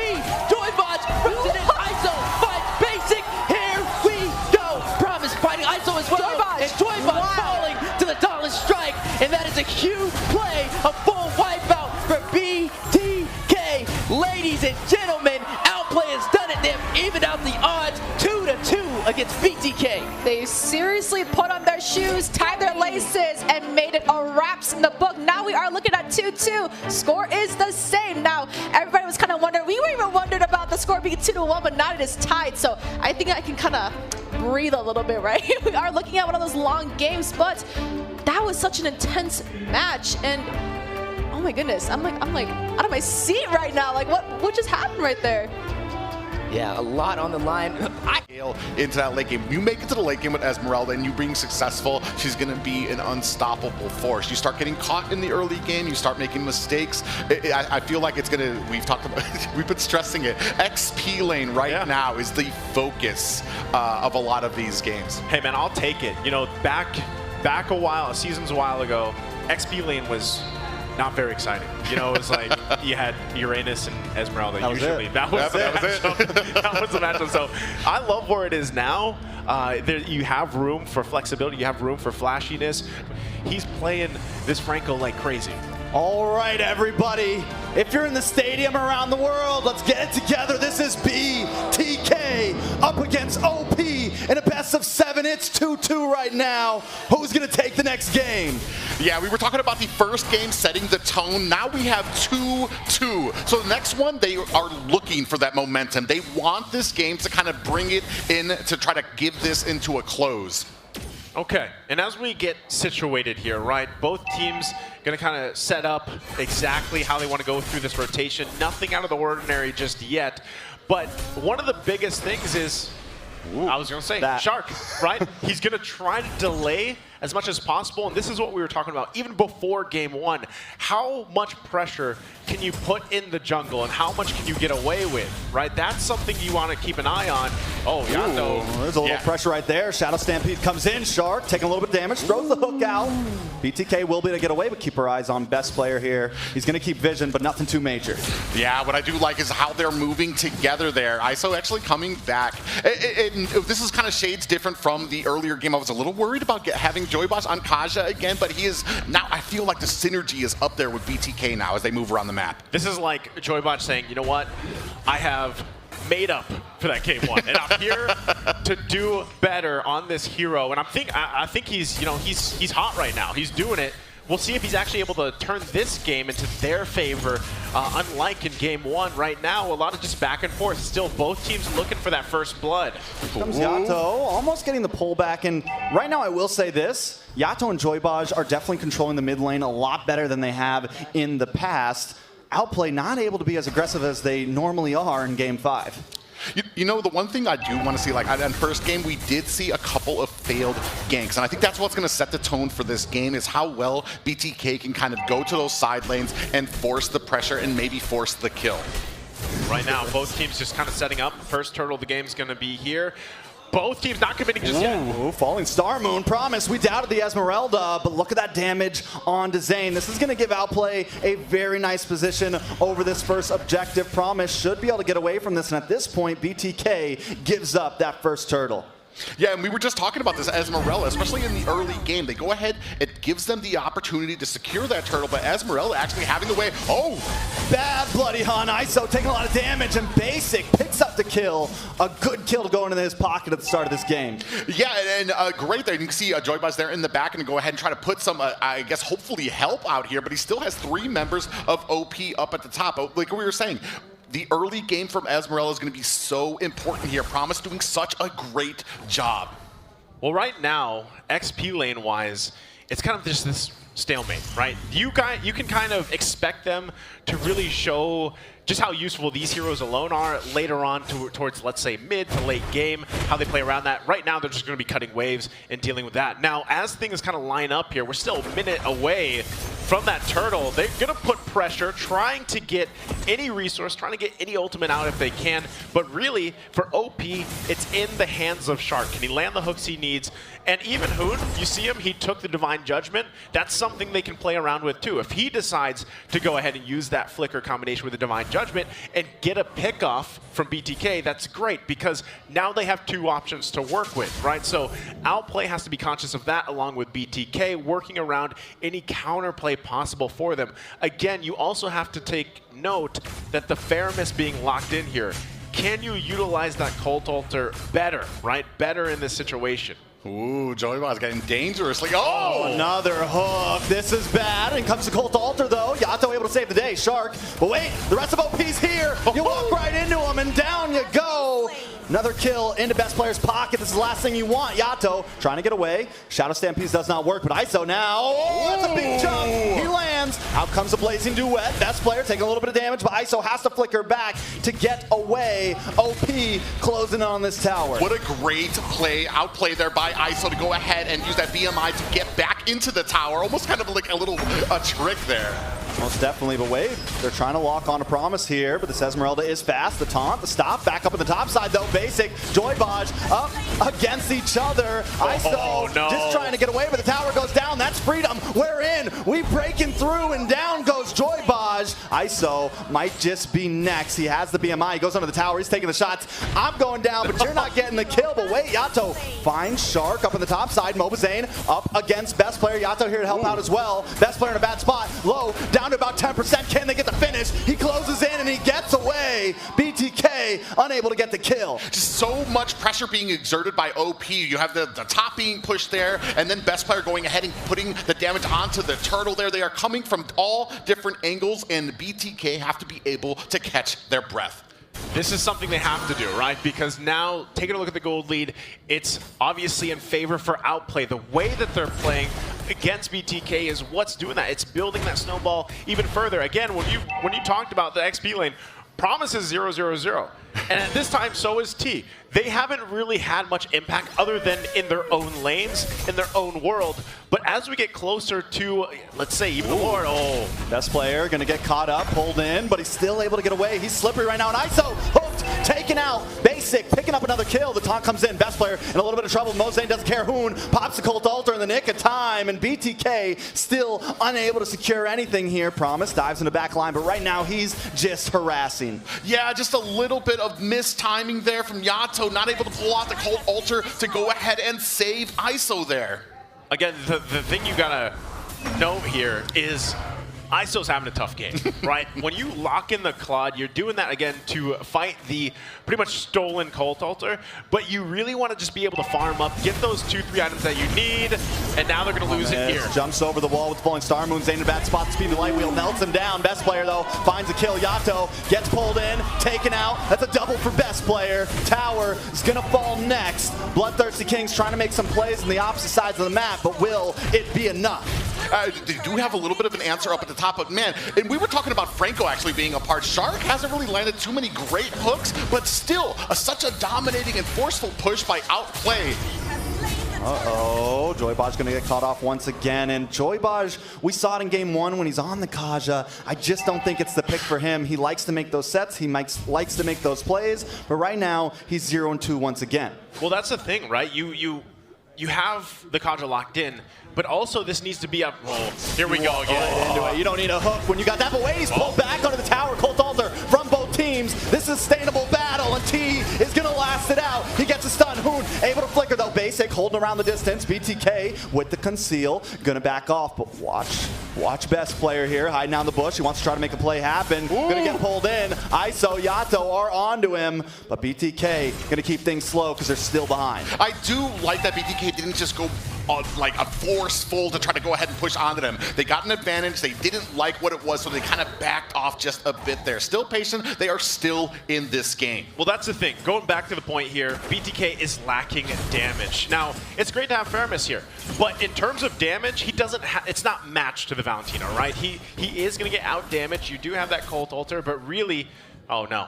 There, oh no. Here it is once again. Oh, ISO, not like this, and that's it. Another kill to Basic. That's 4-0, and Joybaj will be next. Make it a mega kill over to best player. They try to find Promise, but he's just too bulky right now. Yeah, and it's shades of the first game where they were finding the pick-offs out there, but even here right now, they're not even able to find those great sets. Speaking of which. Falling Star Moon comes on top of T. Tower's gonna go down, but Shark's still holding the front side. It lands, and down goes Yato. OP might just fold him like a taco. This is looking bad. OP keeps coming in. T able to take out Hoon, but it's looking troublesome. Best player finds him. The plans again. Colt Alter makes him last. Now they're trying to respond. BTK here. Basic low. Shark finally goes down. Promise with the falling farm move. Able to find ISO. Mobazane though looking for Promise here. Will be able to get away from this, but that is a 3-for-2 trade. BTK hanging on. Yeah, just under 5K lead by Outplay. Defense went, I want to say, went in favor of BTK there, but still, like we said, they're so far behind right now that they do need to be a little bit more patient, still need to kind of get this game on just a little bit further before they can start making those plays, getting those sets, and coming together as a team to find those kills. Like, that looked like a time, like, again, if you referencing that video where they're like, yeah, we're Outplay, we're pretty confident. That looked like a confident decision that turned out okay because they're so far ahead, but if they continue to do that, that overconfidence might punish them, and that's what BTK is looking for. But right now, Lord is going to be hard to contest here. Yato in trouble. We were wondering about the Esmeralda. We were questioning it, and Promise is showing that he knows how to use this hero. Like you said, it was the only thing a lot of the XP laners played for a long time. Now best player taking control of this Lord. They got the suppression on him. Mobazane. He's melted down in seconds. Joybaj forced to use a flicker. I don't know if he's going to be able to get away from this one. Basic wants to chase him down. He's hungry. He wants a bite, but Joybaj will escape for today. Yeah, we were talking about the XP lane, and right now, Promise, and especially coming in, it hasn't been on the season with the Promise just showing just such talent here right now. He's channeling his Kuya Naths. That's what he's doing, right? And it's showing. The guy's 5-0-3, and that's what we talked about earlier. Early game, XP lane was, they were in their own world. Everybody was 0-0-0 for T and Promise, but now look at Promise impact here at this point of the game, almost 11 minutes in. He's a nuisance to deal with. Oh, T, you can't do that. What are you? Unfortunately, he kind of bites off a little bit more than he can chew there. Gets Just taken out quickly. Just T things. T time. You know, sometimes. But right now, BTK, they're on the defense. It's nearly 10K gold deficit that they're working from. Yeah, and right now, and now they're going to go ahead and start pushing down mid. Yeah, I mean, they're pushing. I don't know if they're going to be able to get anything out of this, but they are going to try to force it. Promise, holding on the front side. Joybaj able to pull in best player. Colt Alter comes out. Hoon's had that one ready to go for a while. Promise still in the midst of things. Will be able to walk out safely. ISO wants to try to get the chase. BTK, though, still keeping it slow. Outplay holding the lead with about 9,000 gold. And we were talking about this before. The better the game that Promise has in the early game, the better he's going to do in the late game. You saw him well behind enemy lines there, deep into the base, and still able to get out there. What does BTK need to do to kind of turn this around? Biggest thing they need to do is just wait for ISO. Like, ISO needs the items he that has to build up. He's got to get an amazing Blazing Do It off. They also have to work around the timing, right? Hoon is going around. Here we go. Oh, there's a Blazing Duet. They find Shark. Best player on the run for the first time. OP might not want to take it, but Hoon takes it into the make of time. Down goes Mobazane. Yato might just be next. Joybaj on the run here. ISO all of them. It's 3 up against 4. Lord's gonna be up in about 50 seconds. Utilizing that divine judgment from the IMU, Hoon able to go ahead and put a halt to that push from BTK. Yeah, that was an amazing play. I mentioned that earlier too. You know, he has the option to take a couple ultimates here, and that time he took that divine judgment and played with the flicker. Promise. Is he gonna get away from this? Drop spawn Star Moon will get stunned.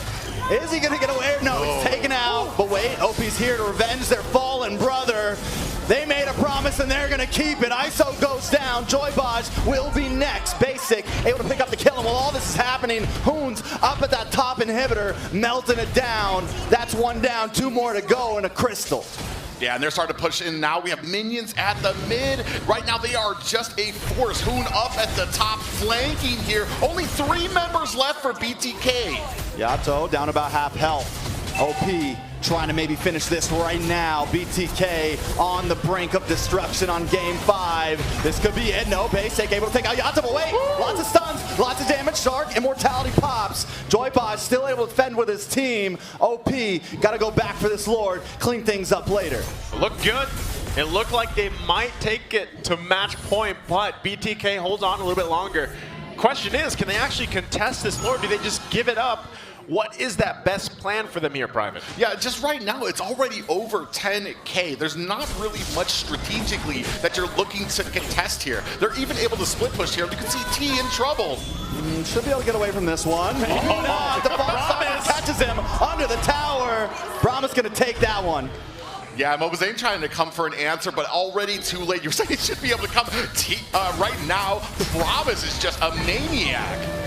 Man, this is a massive game here for Promise and just for the squad of Outplay right now. Securing themselves that Lord, they're going to wait to march in. This is going to be tough for BTK to defend again. Again, the itemization is not in their favor. They're down by quite a bit here. And look, the setups are looking to already happen. Shark's planting himself there, top part of the map. You have the others here in that bottom portion. And this is tough, right? They have to deal with the Lord as well before those lanes push through.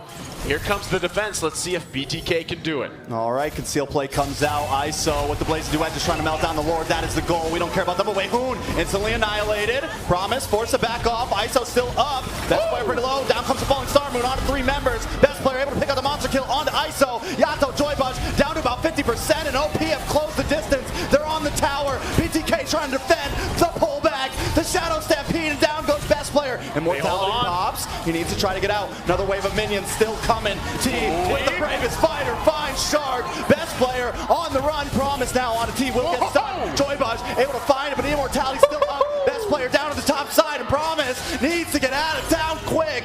This is bad. 3 members down, all for the price of ISO. BTK just found a deal. Basically, and Promise alone to tell the story, but maybe overextending just a bit there. Outplay stayed too long, and BTK came back with a vengeance. There's still about a 10K loss. We're going to see what they can do with this advantage they have. It is amazing that BTK just pulled that off. They're so far behind, and they're going. Oh, they're going for it, all right. Down comes a stun. Can he take out Basic? No. He needs to back off. Shark gets a hook. In comes T. Gets the kill. Wait, watch Hoon. Colt Alter. They flanked him. They came around the back, and Mlbb under attack. Needs to get out. But wait, he wants to go in. They find it. ISO with the Blazing Duet, but it's not enough damage. Promise for ISO, a fair trade in my eyes. BTK forced to back off, though. Yeah, they have to back up. They have no towers. There's only so long that they can keep up with these engagements while minions are starting to force their way into the base. Oh, this is tough. Can they pull it off? Can they pull off a miracle once again?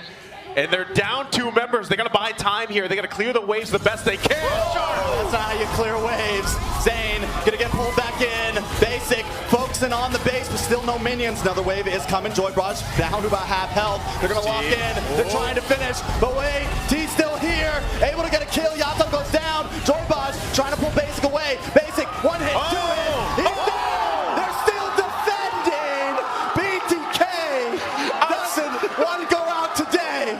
A strong gust of wind would have taken that crystal down. BTK prevailing, showing they are not down and out just yet. I think Basic was just a little bit too late there. Maybe 1 or 2 hits. Oh my goodness, BTK does it again against all the odds, and they might secure themselves this Lord. Promise might try to do something about it. Hoon also making his way here, half health, but BTK could be flipping this one around. They have worked from a massive gold deficit, and just like that, they're going to secure themselves this Lord here by Mlbb. And they have cut this lead in half. Only about a 4K gold lead right now. A collective breath of fresh air for BTK as they now have a little bit of room to breathe. This right here is what we've all been waiting for. This is Mobile Legends. This is only game 5. We could be going on all night here, and I'm happy about it. OP looking for the conceal play or just trying to cover ground. There's the hook. T, you got found. Immortality pops. Yato is here with Gold Altar. Might save him. Should be able to get away from this. Use the bravest fighter to get out of that skirmish. But now Zane's in the midst. BTK, I think, just want to try to stop the fight, and they're able to. Yeah, great call by them not to go ahead and force the engage. They actually able to use that Cult Ultra to go ahead and protect T. Now they're going to have the pressure on these lanes. Okay, they're going to go ahead and take care of the Lord. That was the bottom side for BTK. They lose the tier 2. They might lose a couple more. It looks like the eyes for BTK are set on the top lane.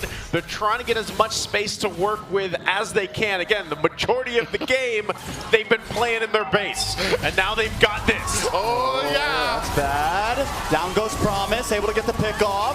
This time BTK on the chase. Big damage.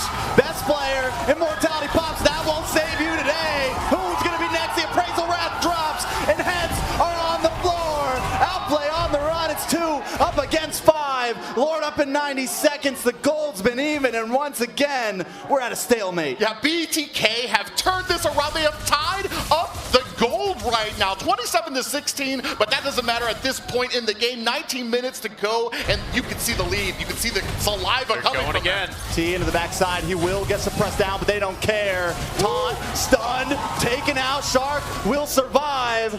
But at this point, the base is cracked open. BTK, wait, no! The stun, Yato will be able to get away. No, Basic picks it up, so it's some sort of saving grace. Yeah, they pick off Yato there. They're still, I mean, so even here right now with both of these teams right now. Even at the late game, you think that BTK have the lead, and then Shark able to catch another hook.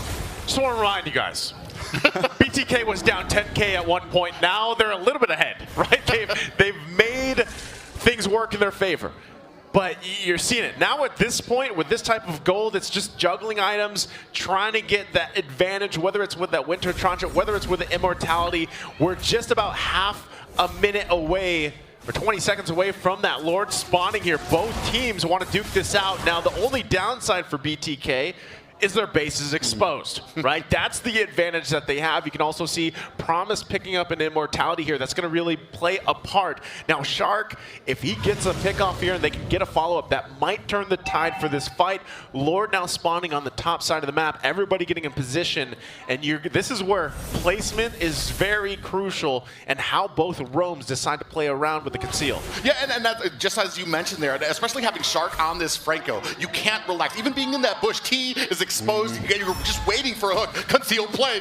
Choi Baj looking for something. The flicker comes in, finds him, down goes Hoon, best player on the run. Shark and Basic a little late to the party here. With Hoon gone, that's their sustainability right there. Now, yeah, they're going to go ahead and start on this Luminous Lord OP. You can see Shark and Basic looking for a little bit of a play here on the other side of the map. Oh no. They don't have the minions. They don't have that available. They're going to cut it up a little bit here.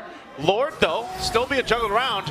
They might be trying something. Promise, getting chipped down low. ISO finally online. This should be a Lord for BTK. They take it, and it's coming soon. Yeah, I mean, and that comes to a play. They took a risk. They had Basic. They had the split push there, looking maybe for a backdoor. Unfortunately, what that meant is they didn't have the force there at the Lord. The problem, I mentioned the problem, right? The base was exposed. It's something they have to worry about. But with this, BTK able to claim this Lord, it's going to get even tougher, right? 22 minutes in the game. This is a beefed up Lord. It's going to march top side. That turret's already down. BTK will most likely be able to grab the other turrets of the base and work around that. Biggest thing for BTK here, avoid the set, avoid the hooks from Shark. That's something that they can do here. So private. Carry versus the Claude. I know the carry has shred, but I think the mobility of the Claude right now is giving them a little bit of an advantage in this late game. Oh, Big stun. Joy Bodge very low. Cold Ultra comes in the nick of time, though. But they are under 2 towers. Falling Star Moon comes down. BTK still going. Best player. Immortality pops. Hoon able to find Yato. Joy Bodge getting pulled back in. Taking out best player. Taking out Mlbb, but the Lord is here. It's a base race right now. BTK trying to end this. This is bad. Lord's still up. All they got to do is lock on. Can they do what Outplay couldn't? Ladies and gentlemen, that's match point for BTK. oh my goodness. Look how excited they are. They're at match point. Mlbb is feeling it. BTK, the fans are feeling it. What a turnaround. You can hear the crowd. Wow. Are you happy you're here? Are you happy you're here? I might be a little jet lagged, but I am glad to be here for NACT. Holy moly.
Let's see if he can pull it off, because everybody around the world, this is match point for BTK.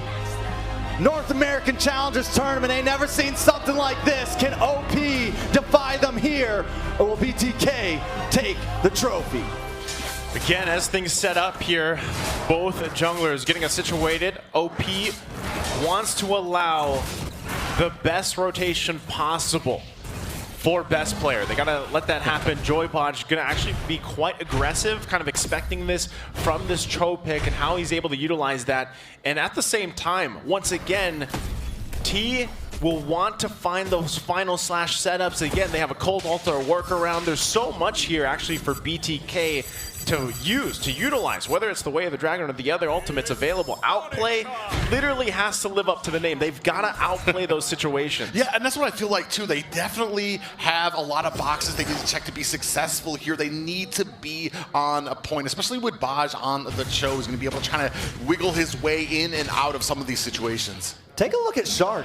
He lets the first wave go. He stops the second wave. He goes halfway up the mid lane, stops that wave even more, then goes back to base. No vision on him until now. And I'm wondering if this is one of those tricks that we're keeping up the sleeve here. He's being awfully sneaky, and I'm wondering if is there a plan here? There's always going to be a plan, right? That's what they have to. They have nothing else that they can really owe, and they can't go in this blindsided. And there's the plan. The taunt does come on to Yato. Nice damage. Promise able to get the falling Star Moon on Yato again. Mlbb trying to keep him away, but Shark's best player Hoon are here, and Yato goes down. 13 seconds till this turtle comes up. Let's keep our eyes on T. Okay. Decides not to make the play, though. Doesn't have level 4 yet. Yeah, big early kill for Outplay there, and especially going to be able to set up this first turtle for them. This is the thing, too. Look, Promise already trying to be a menace. He might be in trouble. That's the finish. Phantom execution. Best player going to move on to Mlbb. Yato coming in the nick of time, though. Able to pop that Cult Altar. Down comes the real-world manipulation. Best player in a bad spot. Joy Bodge able to get the knock up. They want to try to get the finish. Best player in trouble. Wild charge knocks 2 of them up. And they will be able to get away from that one, but the turtle still on the field. Yeah, it's still in the field too there, and it's so evenly matched right now. Oh, speaking of which, T should be able to get away from this. Yato here going to be able to push him away. Promise, you're not getting that one today. Yeah, he doesn't have the sprint available either, but you know, this is the thing. He had that early kill. He's able to get that little bit of advantage, but he went down himself. So now just pretty much stopping the turtle take for now. And both teams might go ahead and reposition, but so far the 1-for-1 is quite even across the board. Now that Joybotch has that Way of the Dragon available, he might look to initiate this and then there to be the follow-up. There has to be a response. Hoon waiting for the ultimate available to him. Both teams kind of taking it easy, taking it slow. Turtle's going to reset for now. That is the 2-minute turtle, let me remind you that. Yeah. And it just got reset. It's 3 minutes now. Neither team pushing their limits. Outplay, they want to be aggressive, but they also want to take this slow. They can't take any chances. Mlbb versus best player. Joybotch showing up, but Shark is here as well. Going to the backside T in a little bit of trouble. Promise. Able to bring him down to about half health. Phantom Execution comes in, but it's more of an escape maneuver. OP going to make their way back to the turtle. yeah, such respect for both of these teams right here. Definitely don't want to be the first one to make a mistake, even when it comes to trying to take this objective. Yeah, watch for Shark. He has that wild charge, and there it goes. Zane still takes it, though. Colt Alter comes out. Real manipulation drops, and now BTK is in a death trap, more like the death box. But here comes T, able to find the kill. Down goes Promise, and BTK make up the ground that they just lost. Hoon now a little bit of trouble for Thorn Roses comes out, and BTK disengages. That felt like, I don't know, I was watching a turtle take in the Philippines or something, because it took a long time to get there, man. And it was just well executed by both sides. Eventually one team coming out on top, BTK able to secure it, and then the team fight following up. So at this point, again, it's not anything major. That was technically the first turtle, right, that they had to deal with. Now, so much is on the line. These two guys right here, Shark and Joybotch, they know how much is on their shoulders, especially early game, and it's going to be up to them. Shark still kind of getting vision. He's got to protect basic as well, as the focus is starting to shift from there. When the objective is not up, they might look for the gold lane. Yeah, for me right now, I do have to kind of praise, especially the patience of Hoon right now. It's not really going greatly in the favor of Outplay, but he is not activating that real-world manipulation until you see that Cult Alter on. He wants to maximize the damage to make sure that it does enough, especially after the Cult Alter has been used, so he can actually take down the players of BTK. Ooh, Promise down about half health. Will get knocked over by that final slash, but will be able to get away. A big point I want to bring up. Shark and Joybotch. This is the first time we've ever seen Shark kind of matched in NA, man. Right now, they're both keeping eyes on each other, but no one is pushing into the other. Joybotch has finally earned some respect here. Yeah, he's, if you look at the series once again, it was kind of a roller coaster, but he's done an amazing job at just kind of getting it going here. Oh, ISO able to flicker away. Big knock up. ISO taken out. This might be bad. Speedy Lightly comes out. Joybotch might just be next. Basic comes in. That's 3 members annihilated. Mlbb, you don't want none of that. You gotta back off, and that's another turtle going over to Outplay. A great recovery there by Outplay, especially giving Basic the time with that Speedy Light Wheel to just rain down damage on BTK. Is he gonna try to go for this? No, he backs off. Yeah, not worth it right there.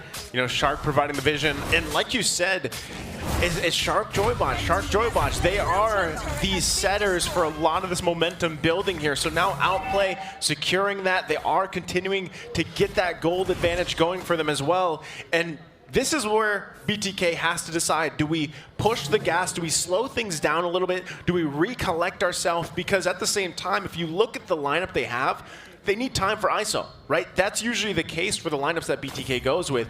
But so far, what they've proven is that they can do that. They can play that style. But let's see if they find a setup here in the mid lane. Mlbb trying to push the gas at that, but he is caught in. Shark will be able to puncture through and get away.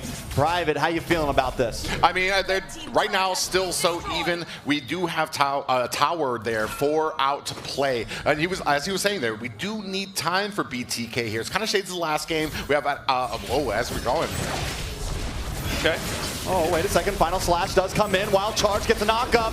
2 Colt Alters ready to go. Mlbb in the backside punctures onto Shark. But here comes best player. Not able to output the damage. The damage now turned onto him. Hoon drops world manipulation in the time. Yato gets away with the sliver. But Mlbb still caught off. And Basic picks up the kill. T, what are you doing? Trying to get the final slash. Hit the dash. Not able to get the kill though. Taunted and taken out.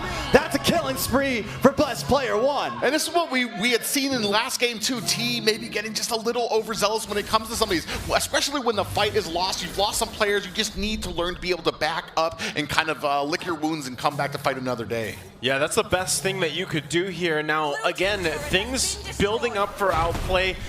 Let's see, as this momentum continues on, we saw what happened the previous game. If they can close it out when they have the lead, now it's still quite early. They're going to be waiting for that Lord to pop up here.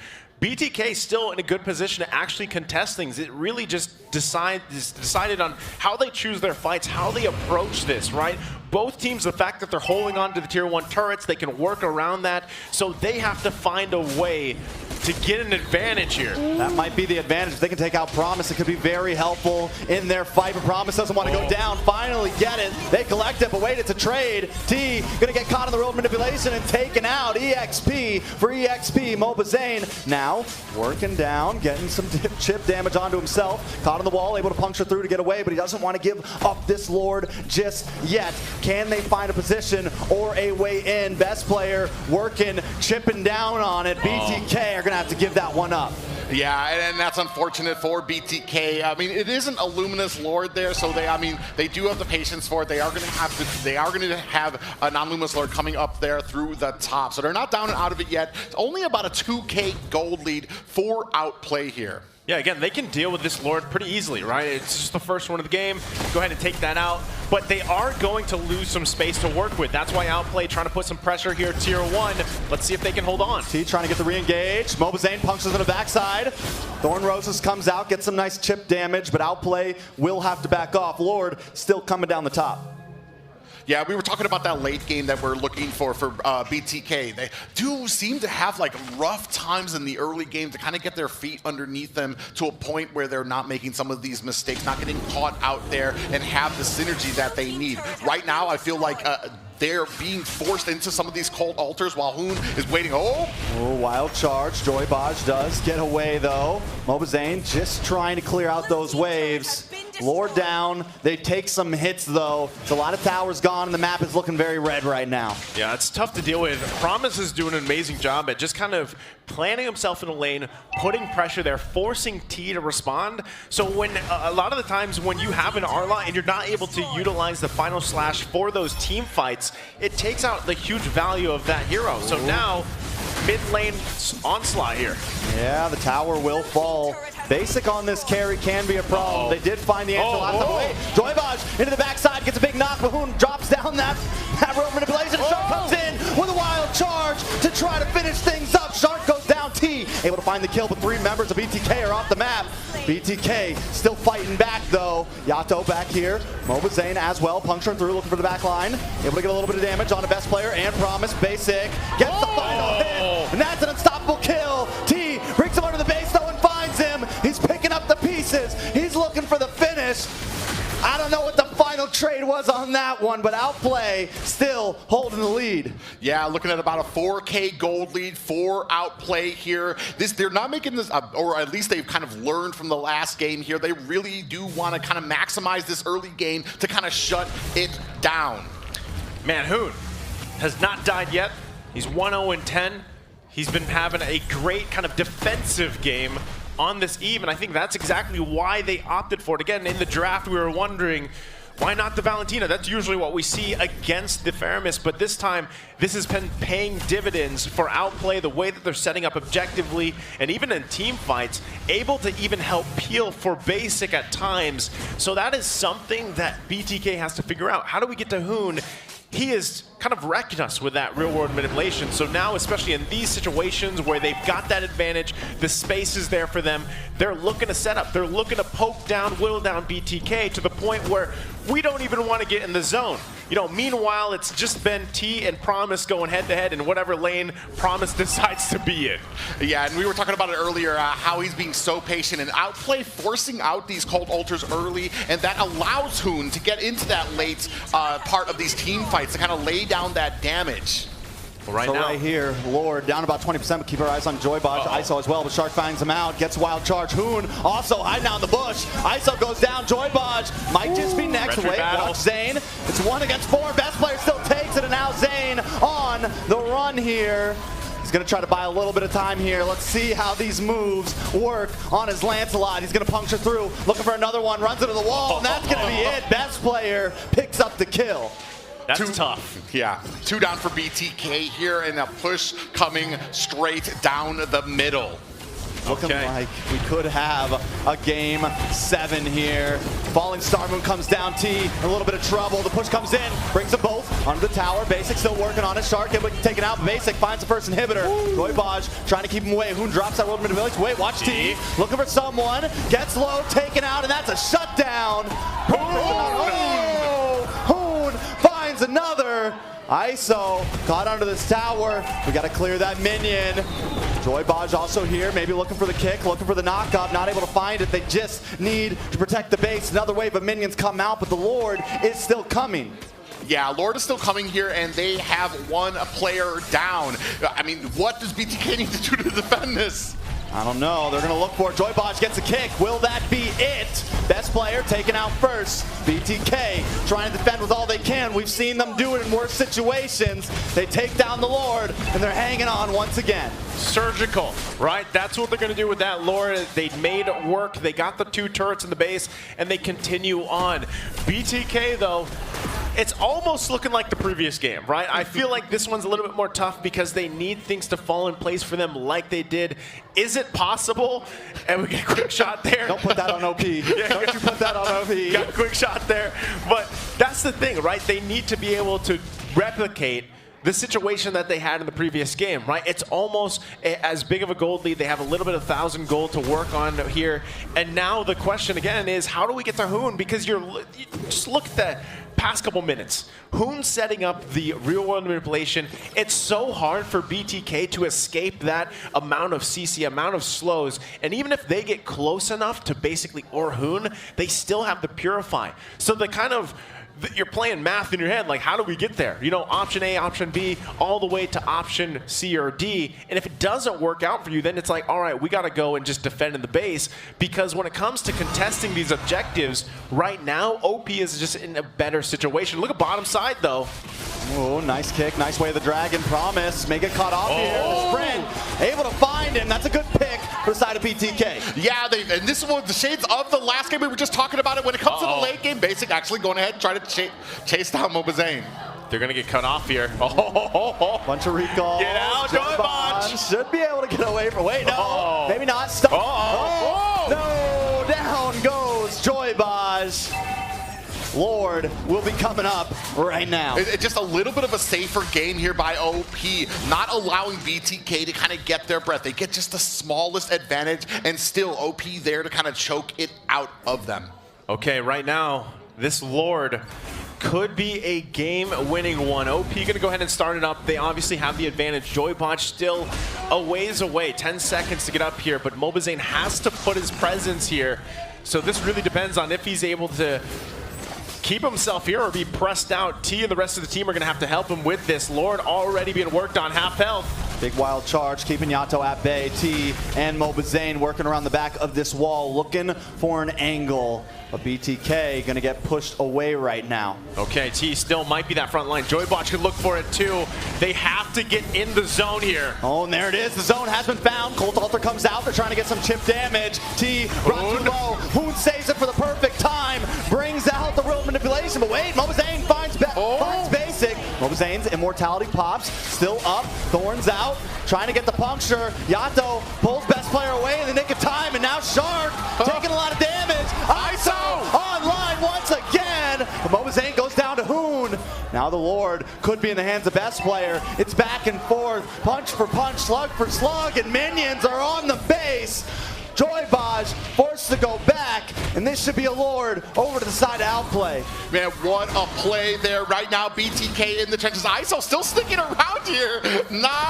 Definitely gonna have to run away. Yeah, very dangerous. Dangerous game. That's a 6-0-13 Hoon. Hoon forever, they say.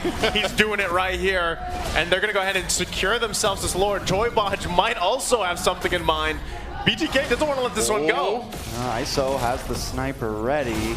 Is he going to be able to make the play of his entire life right here? T's there as well. Promise Promise knows. on him. He knows. He smells it. He wants more of a way. Promise might go down. Best player able to secure the Lord. Joybodge falls as well. Best player moving on to ISO now. Basic finds that kill. Yato forced to use the Cult Altar just for BTK to get away safely. And right now, BTK is going to have a Luminous Lord coming down for them with one player down. Man, are we looking at a Game 7 here, guys? I hope so. I hope so. I'm hoping for it. And at this point, right, again, Outplay having the advantage, having the lead. They've got everything that they need to push this one in. This is going to be another case of BTK needing a miracle to defend this one. ISO is starting to get there. Yes, you mentioned it, Trex, but it's not enough just yet because there's so many things to deal with from Outplay that's being thrown at them. Not just the immortalities, but the fact that they can't get to Hoon, and he is slowing and whittling down. Here comes the defense. Can they do it? Can they do what they did last game? Once again, Outplay doesn't want to let it happen. Best player working his way around. They're bringing in the pincer. Everyone come from different angles. Shark does have the conceal ready to go. Wait a second, nice push. T trying to make a play happen. Out comes the bombs. Lord will get melted down. Joybod's able to kick, but now he's going to have to pay for it. Hoon able to pick it up. ISO might just be next. Down he goes. T trying to carry everyone on his shoulders. Looking for the finish. Mlbb able to find best player though. T still in the midst of things. Not over. Not quite yet. Minions haven't finished it. Crystal finally goes down. And this is what everybody wanted. We're going to game number 7. Game 7 max here for this series. It is do or die time for both of these teams. Whoa. Welcome to NACT. We're going to a Game 7 of the Grand Finals. Finally, in a best-of-7 series, we got 7 games here, and we're down to pretty much a best-of-1. And BTK needs to be on point with their engagements because right now what I see from Outplay is a very overwhelming early to mid game that BTK is going to have to withstand if they want to be successful. You know, to all the people overseas right now, Mr. Dan, if you're watching this right now, Gideon, any of those casters, we're on game 7 over here in NA right now. We're about to jump into this. I like the picks, but honestly, when I look at both drafts, looking at that Brody pick, looking at the Martis pick, if Outplay does not scale up front, this could definitely go over to BTK. They have a lot of possibilities. Once again, ISO on this carry. It's been the thing that's been dominating BTK the past 2 games. They have it for themselves. We know the late game damage. So here we go. Game 7 in the North American Challengers Tournament Grand Finals. BTK or Outplay will be crowned here. And now, who's it gonna be? We got a lot of pressure on both of these teams. This is what they came for. This is what North America asked for. This is what Mobile League, the world asked for. They were tired of the sweeps, and this is what we've given them, a Game 7. yeah, I know, you know, people probably waking up still around the world, they're going to jump right into Game 7 and be like, what happened? Well, you guys can always go back and watch pretty much how things unfolded. Again, it's been a great series so far, and at this point, it's anybody's game. It really comes down to, I can't even say it's the team that gets the momentum, because we've seen a quick turnaround before with a 10K lead where BTK turned things around. So all it comes down to, what teams execute it better, what teams have that better macro-micro play. Early game, I don't expect to see too much action. They might just settle in, like we were saying, to kind of hone in, farm up where they need to, play it a little bit safe. That's why the junglers are who they are in the hero slots, and work around it. Right now, for Mlbb Zane, and Mlbb Fred, if you will, he might actually decide to just put the pressure on. Joybodge, this is another point where it's like, this is showing confidence. He's picked Kaja now after some of the... Oh, hold on. A little bit of damage on a Mlbb Zane there. Speaking of him, Basic trying to get the first kill. Wow. Mlbb Zane will be able to get away. Joybodge trying to get that final hit on the best player. And move in. Who goes down? Yato to the backside. On the hunt. For another one. Doesn't get the Cyclone. Oh, Best no. player gonna be able to get away from this. Basic though, getting the stun, but watch for ISO. He's here, ready to help out. Yato able to flicker away, and BTK coming out on top. Yeah, one kill for BTK there. Cutting it close was Mlbb using that Appraiser's Wrath to fill back up his health and then use the flicker to get himself to safety. Unfortunately, though, it does look like we have a pause called. Hey man, first pause and a best of 7. Yeah, I'll just back into the Land of Dawn, game number 7. We were 2 minutes in, so that'll be leading up. First turtle is up here, getting us situated. Both junglers grabbing their buffs, getting in situation, getting in position. Yeah, getting in position here, and you see the turtle gonna be taken out there. One kill for BTK right now, just a little bit of an advantage. I mean, you can't even really call it advantage, especially in the opening 2 minutes of the game. Yeah, and Yato just takes that Numion Blast. So we got to keep our eyes on him during this fight. He actually secures level 4 a little bit early because of some of that EXP from earlier. And BTK taking their time with this. Best player coming up from the bottom side, going to clear this camp and then try to make the play happen. Man, right now fighting for this first turtle, the game half health. Yeah, big stun. Promise trying to disrupt Mlbb, able to get the grab, pull him away, and best player takes the first one. Wait, there's Shark, 3-man Numion Blast. Everyone getting stunned. Yato taken out. That's a long-range decimation right there. Best player able to take him out. It's 1-1 currently. Outplay has a gold lead. And this is what we were talking about, that early game from Outplay, and it is BTK's job right now to try to mitigate as much as they can to kind of push this, force it into the late game. Oh, that's an important kill if they can get it. The Bulwark comes out. Shark always there in the nick of time, but here comes Zane, sliding out from the side, picking up the kill. Hoon dropping down the road manipulation. Best player trying to get the finish, pops the decimation, able to secure it, and now Joybaj hiding out under the tower. ISO looking for a finish here, but I would say taking out that gold lane, that's kind of huge this early in the game. Yeah, they need to do that, right? Put focus where they can. You can see the response, though. They're right on point. Wherever Outplay is, there's BTK. Wherever BTK is, there's Outplay. They know each other. Just like they mentioned in the video, man, they were ex-teammates for some of them. And how this all plays out here, it's showing in this series. And now as things kind of unfold, right? We've already got past that kind of early stage. The second turtle's still under a minute away. There's that item pickup. Hoon is now locked in with Ice Queen 1. This is where things got kind of dicey, right? The previous game. And it's something that BTK has to be conscious of. They can't get caught under that CC, especially because Hoon's running in pure rage, right? He's going to be looking to poke down, keep getting that mana back, keep poking people, slowing them down, and the follow-up is there. Shark earlier had a great Numion Blast. It was three, maybe 4 people. Can BTK disrupt that? That's what Yato should be doing. He should be on the hunt for that as they set up for those objectives. Yeah. Second, big pick on a Shark there, brings it down to about half health. Numion Blast, Yato the flicker. Down goes Shark, finally finding that kill. Hoon though, brings out the world manipulation. Yato will be able to get away from this, but Basic wants to try to fight it out. Yato with the re-engage. Looking for the Terrify. It lands. Basic brought down very low. ISO flickers in, looking for the finish. Not able to get it. Back down at the turtle pit. A little bit more action. Mlbb gonna get pushed away once again. Down to about half health, but here comes T. Maybe looking for the Petrify. Hasn't used it just yet. Best player able to find Mlbb. T pops the Petrify. Looking for best player here. Joybaj also here as well. Numion Blast doesn't connect. They sense it coming. They pop the flicker, but still the position of this turtle goes to Outplay. Yeah, it's going to be a clean pickup for Outplay. Yato not going to be able to do too much to kind of reply to it. You see their best player going ahead and picking it up. And we were talking before about a T, and that's going to have to be the answer for Hoon as we start moving into a lot of these objectives, a lot of these team fights. Yeah, again, you know, that's the assignment here. T has to be able to find Hoon as things go into the game. Yes, he has that 1 death. He doesn't have any kills, but it's more on that utility of the Eve, the fact that you set up that RWM, you work with that Ice Queen 1, you get the slows out, and it just sets things up because whether it's Shark, whether it's Hoon finding that, you need to have an answer, right? And yes, Samartis, he's tough to handle with because the way that kit works, he's 3-0 by the way, so he's decimating all over BTK right now. Let's see how this plays out. There's a lot of action here being set up. Yeah, they really want ISO here. Quick note to show, 3-3 in the games, 3-3 in kills on the board. Somebody's got to break this down and change it up. Yeah, you can see at the bottom, Mlbb trying to ward off a little bit of this pressure that's coming up on top. And we do see the Golden Staff being picked up for ISO.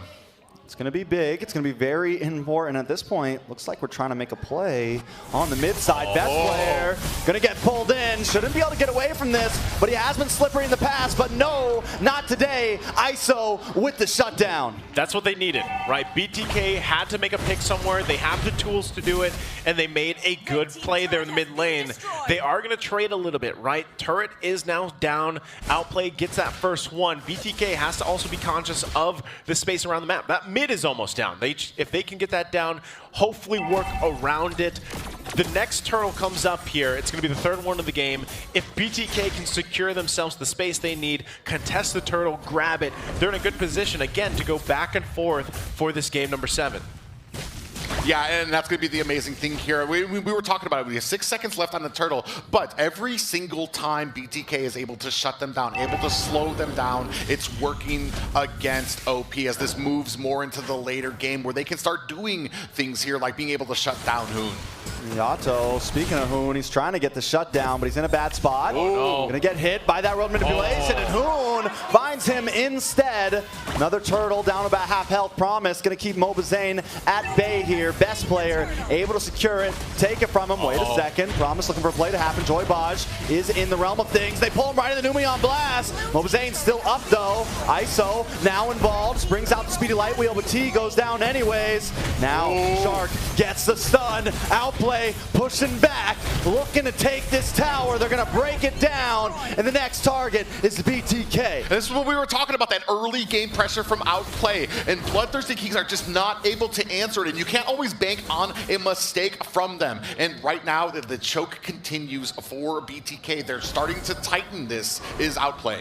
Let's look at the bright side. BTK, ISO hasn't died. He's got a couple kills on his belt. They might make a play up here. And they keep on feeding ISO. Promise hits a split, should be able to get away here.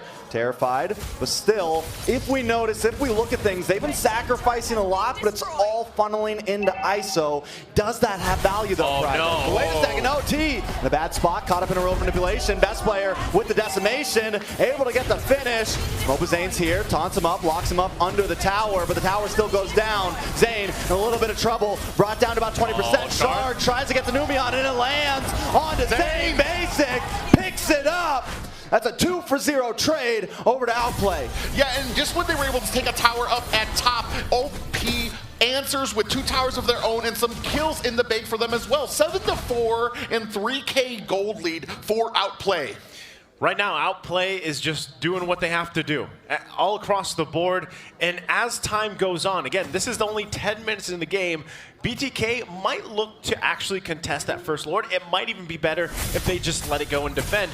ISO's all, like, going back to the point, ISO's doing okay. He's got the kills. He hasn't gone down. If they can get a pick off, going for Promise. Petrified, stunned up, but he's so bulky. And the split comes in clutch every time. That's my point. They did this just a couple minutes ago. They invested a lot on Promise, and it didn't work.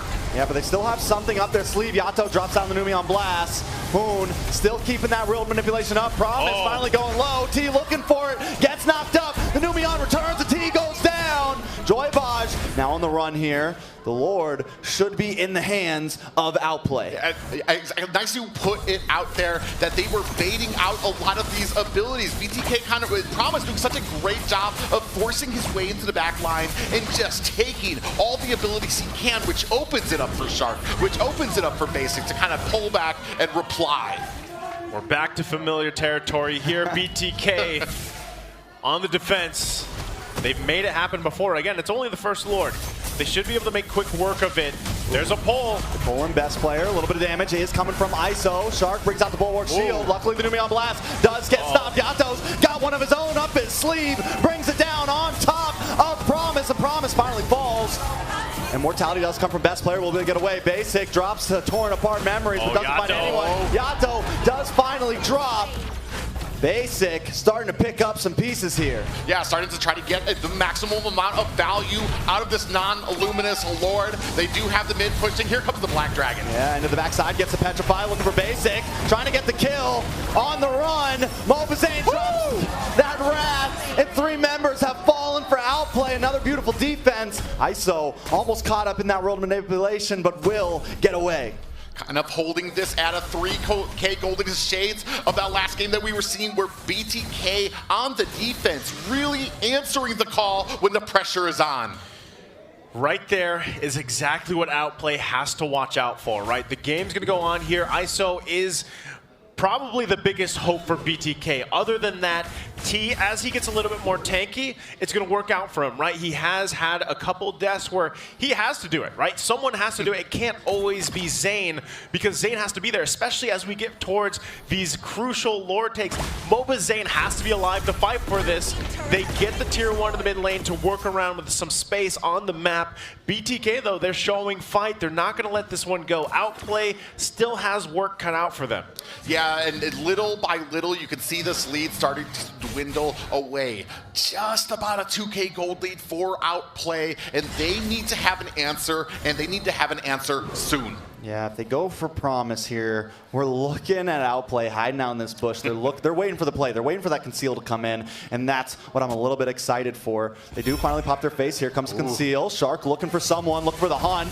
Not able to lock on to T there. Numion Blast comes out for the Black Dragon, able to nullify it. Now BTK looking for the bite back, looking for the strike back, trying to bring the fight back. Conceal play comes out. Yato here, able to pull a Numion Blast for himself, and down to the bot side, they might just take some damage onto this tower. That Conceal, they're just saying hi, right? They're not going to commit to it just yet, because no one wants to go down. Oh, Joy Botch. Oh, okay. He's all right. He's showing he's all right. He's got the recalls out, too. He's like, just kidding. No. There it is. I love that you can speak with the emotes, by the way. So now, all this, once again, you don't want to go down before this next Lord. It looks like BTK also wants to fight for this one. Oh! Watch for Shark. He's still keeping his distance. That's the perfect bush for a Lolita. Yeah, perfect push there. And Best Player already bursted down there. You can see the speedy light wheel starting to come online for BTK. We were talking about it as we start moving later and later. This might be the last Lord for the side of Outplay. They need to maximize what they can do with it. And right now, it feels like a 50-50, even though Outplay has a 2K gold lead. Zane does get stunned. Numion Blast about to land. Zane in the midst of it. They try to change pace, but no, they're still on a Zane. He's down about 20. Everyone does get out of the room of manipulation, but Basic still finds Zane. Promise on top of Yato, taking him for a ride. Promise might go down here. It's 1-for-1 currently. Does BTK want to respond here? Best Player should be able to get this Lord. Still got to keep our eyes on ISO. 3-0 and 3. They might try to go for something. Yeah, they might. I mean, great target focus by Outplay there, because it took down the Retry to be able to go ahead and get that. Joy Baj able to get the Divine Judgment. Numion Blast! Yato blasted away. In comes the Conceal play. Joy Baj in a very bad spot. Will get stunned, taken out. It's 3 members of BTK down, and the Lord is coming. ISO! Oh! That's bad. This is rough. He has to use the speedy light wheel just to get away, and that's another utility gone. Yeah, we were talking about this. He's baiting out some of those abilities, but here now it does feel like BTK, the pressure is on, and they are starting. They need to calm down. They need to be able to reset. This is where they're supposed to be shining. This is where they want to be in the game. But now a Luminous Lord barreling down the mid lane. Tough situation to be in, familiar territory for BTK. Can they do it like they've done before? Holding on here. They got to get away. Shark! Not if that Numion Blast lands. Luckily it doesn't. Mlbb Zane able to move in. Best Player getting that grab onto them. BTK still defending. Lord down about 20%. Should be able to melt it, but the inhibitor still goes down. BTK backs against the wall. Shark able to get stunned onto Mlbb Zane there. They're trying to work their way onto this top inhibitor. OP doesn't want to give it up just yet, but I think this is the perfect time too. Yeah, and we were talking about it earlier. ISO still deathless, 3-0-3. If they're gonna mount a comeback, it's gonna be on the back of ISO. Oh, they're going in. Yato does have that Numion Blast. I'm waiting for him to use it. They crack through enough. Can they defy the odds? Again, they've got to do it here. Almost 6K behind. No base turrets available. What is going on? Things is, like you mentioned, Traxiato, does he land? Does he take that Numion Blast? Does he take the real world manipulation? Which is going to work better for the situation, and all the while dodging these setups that Outplay is looking for here. It really comes down to even the conceal plays? Can they get a numbers advantage? That would be crucial for BTK to turn things around once again, but does point so far. They're forcing BTK to stay together, to keep ISO farming and farming and farming up. He's already got the immortality. He has that flicker available to him, but once those are expended, once those are gone, is that follow-up there? Is it enough? And that's where it comes down to just a team effort for BTK. And it's going to come down to not getting caught for BTK. I feel like when it comes to these clashes, especially at the 17-minute mark, if we're talking about a 5v5, I feel like that can be in BTK's favor. They just can't lose that early player to a bad rotation, to getting caught out there. This is the thing. For Shark, we have something in the Philippines that's called sidestep Numen on Blast. A caster over there, Manjin, he called it out, and that might be what happens here, because Shark did it earlier in the game, and if it happens, BTK is in trouble. Can they counterplay around that? That's Yato. So hopefully Yato is able to utilize the Numen Blast he's holding on to now, because it's going to come down to that from both of them. Game number 7, both teams taking it easy. T parking himself in the base there. Promise putting the pressure there. Might be looking to come from the back. And right when he gets on top of Yato, OP wants to strike once again. Down comes real manipulation. Down goes Yato. Joybaj down about half health. They've closed in. The immortality pops. And Joybaj is out of here. It's 2 for 5. I mean, it's 2 for 0. 5-man on Outplay still stand.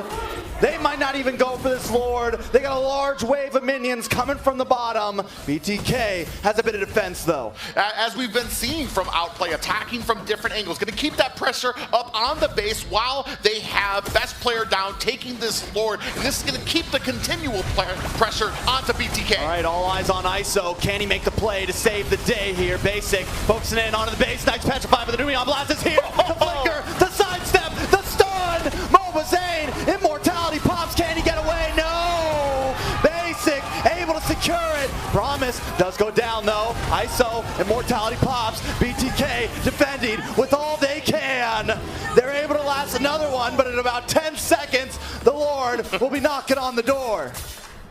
Valiant effort. BTK holds onto the base, but again, that was the 4 versus 5. The whole time, best player, he's like, you know, if you guys got it, you got it. If you don't, we got the Lord now.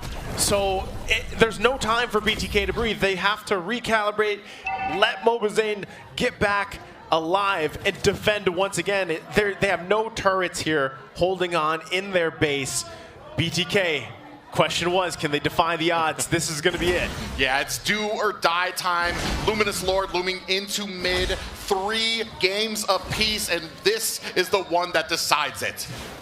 All right, it's all on ISO here, right? 3-0 before. We've been talking about him all game. Can he do something that really matters? And I mean really matters. They do melt down the Lord. They do it quickly. OP not going to be able to finish this just yet as long as BTK doesn't make any big mistakes. Yep. Yato's also got the Numen Blast here. Again, he does not have the flicker available. Shark's going to have it in a little bit, so both sides pretty even here. They battle it out. Moon drops down, the real manipulation. Maybe a little bit too early there. All BTK wants to do right now is clear these minions. They don't want the fight just yet. OP's gonna have to bring it to them. Best player dancing in, out, T up to the top side, trying to clear out these waves. Once again, BTK just needs to defend. OP backing off. Here we go. The dance. The dance. A much different engagement there at the base that we saw from OP. Very careful, very surgical back and forth there, making sure that they're not putting them. Well, right now, I think this is just, again, going back to it. We got about a minute for that next Lord to come up, and that will be the 4th one of the game. If you guys remember before, it took down to 5, right? 5 Lords. And so far, I mean, even gold-wise, things aren't too crazy. Yeah, there's a little bit of a gap there, but still, BTK doing an amazing job. ISO, once again, he is pretty much online on this carry. They just got to watch out for this. Promise. Pull on a Promise. People comes out, not able to get the finish. Shark looking for something. Numen Blast. Sidestep! Zane caught off T in the midst of it as well, but here comes Yato with the return. Not able to capitalize on it, though. Promise does go down. BTK backing off. 1 for 0 trade. BTK able to hang in here. Naisu was talking about that sidestep. It came out there, shocked, surprised Zayn, but still able to find a kill. Sidestep, Numenon Blast. That's how it goes. He hit the right in on him. For any of the viewers that recognize that, that is a call from Van Gene, and now Shark is doing it. But T, he's in a bad spot. Gonna get stunned up in the boss side. Should be able to get. Oh no! Has the immortality though, but still another big utility gone. Yato hunting for that Numenon Blast right now. You can tell the way when he's stepping around. He's looking for an ult that matters. Lord getting brought down to about 70%. They're gonna keep this going. Best player looking for something. Joybaj as well. ISO holding the distance. But the thing is T has to stay in that bottom lane. He can't let anyone come in. He doesn't want to waste any time. It's going to come down to this retribution battle if they continue this. Less than half health here. Mlbb versus best player. There's the conceal. Ooh, Numenon Blast return though. Yato looking for the stun. Mlbb still has control of the Lord Pit. It finally gets reset. Shark trying to bring it down. Doesn't land. Promise. Bulls on top of Mlbb here. T is finally leaving. Joybaj though. Wait. That's a lot of damage. Gonna go down here. And here comes the dragon. Gonna back him off. This could be this Lord for BTK, but watch the best player coming around the wall here. Shark as well with the bulwark. It's still a 50-50. Promise in the bush, trying to come into the backside. ISO there as well, but he doesn't have the speedy light wheel. Not going to be able to output too much damage just yet. Who's going to take this? Base player, best player, going to get pushed away. Shark very low as well. Forced to go back to base. ISO on the best player, but Basics on the base. They got to stop him. They got to stop him. Basic goes down. The stun. That's it. So close on the thread. That's how they live. Now it's still on the Lord. Promise trying to slow him down, but Mlbb won't let it happen. That's the first Lord of this game for BTK. BTK coming back here on the side with minions at their crystal, able to pick up the Lord, and now the favor finally turning to them. This was the question. Can BTK do it again? Defy the odds, and they're well on their way of doing it down the mid. The Numenon flicker. Yato makes the play. They're gonna try to close it in. Shark wants to return though. Joybaj, immortality pops. They don't have the minion just yet. They got two. ISO gonna lock in. Can he do it? 50%. 30. No, wait. 2 more hits. Just finish it. ISO can't quite do it. But that is it. They said 99.9%. Well, today BTK is .01. The bloodthirsty Kings defying the odds. Game number 7 in the grand finals of NACT. What a series. The emotion here in the HyperX Arena. You can see there the celebration by BTK against all odds. Not the greatest season for them, but when it counted here at the grand finals, BTK came to deliver. BTK. What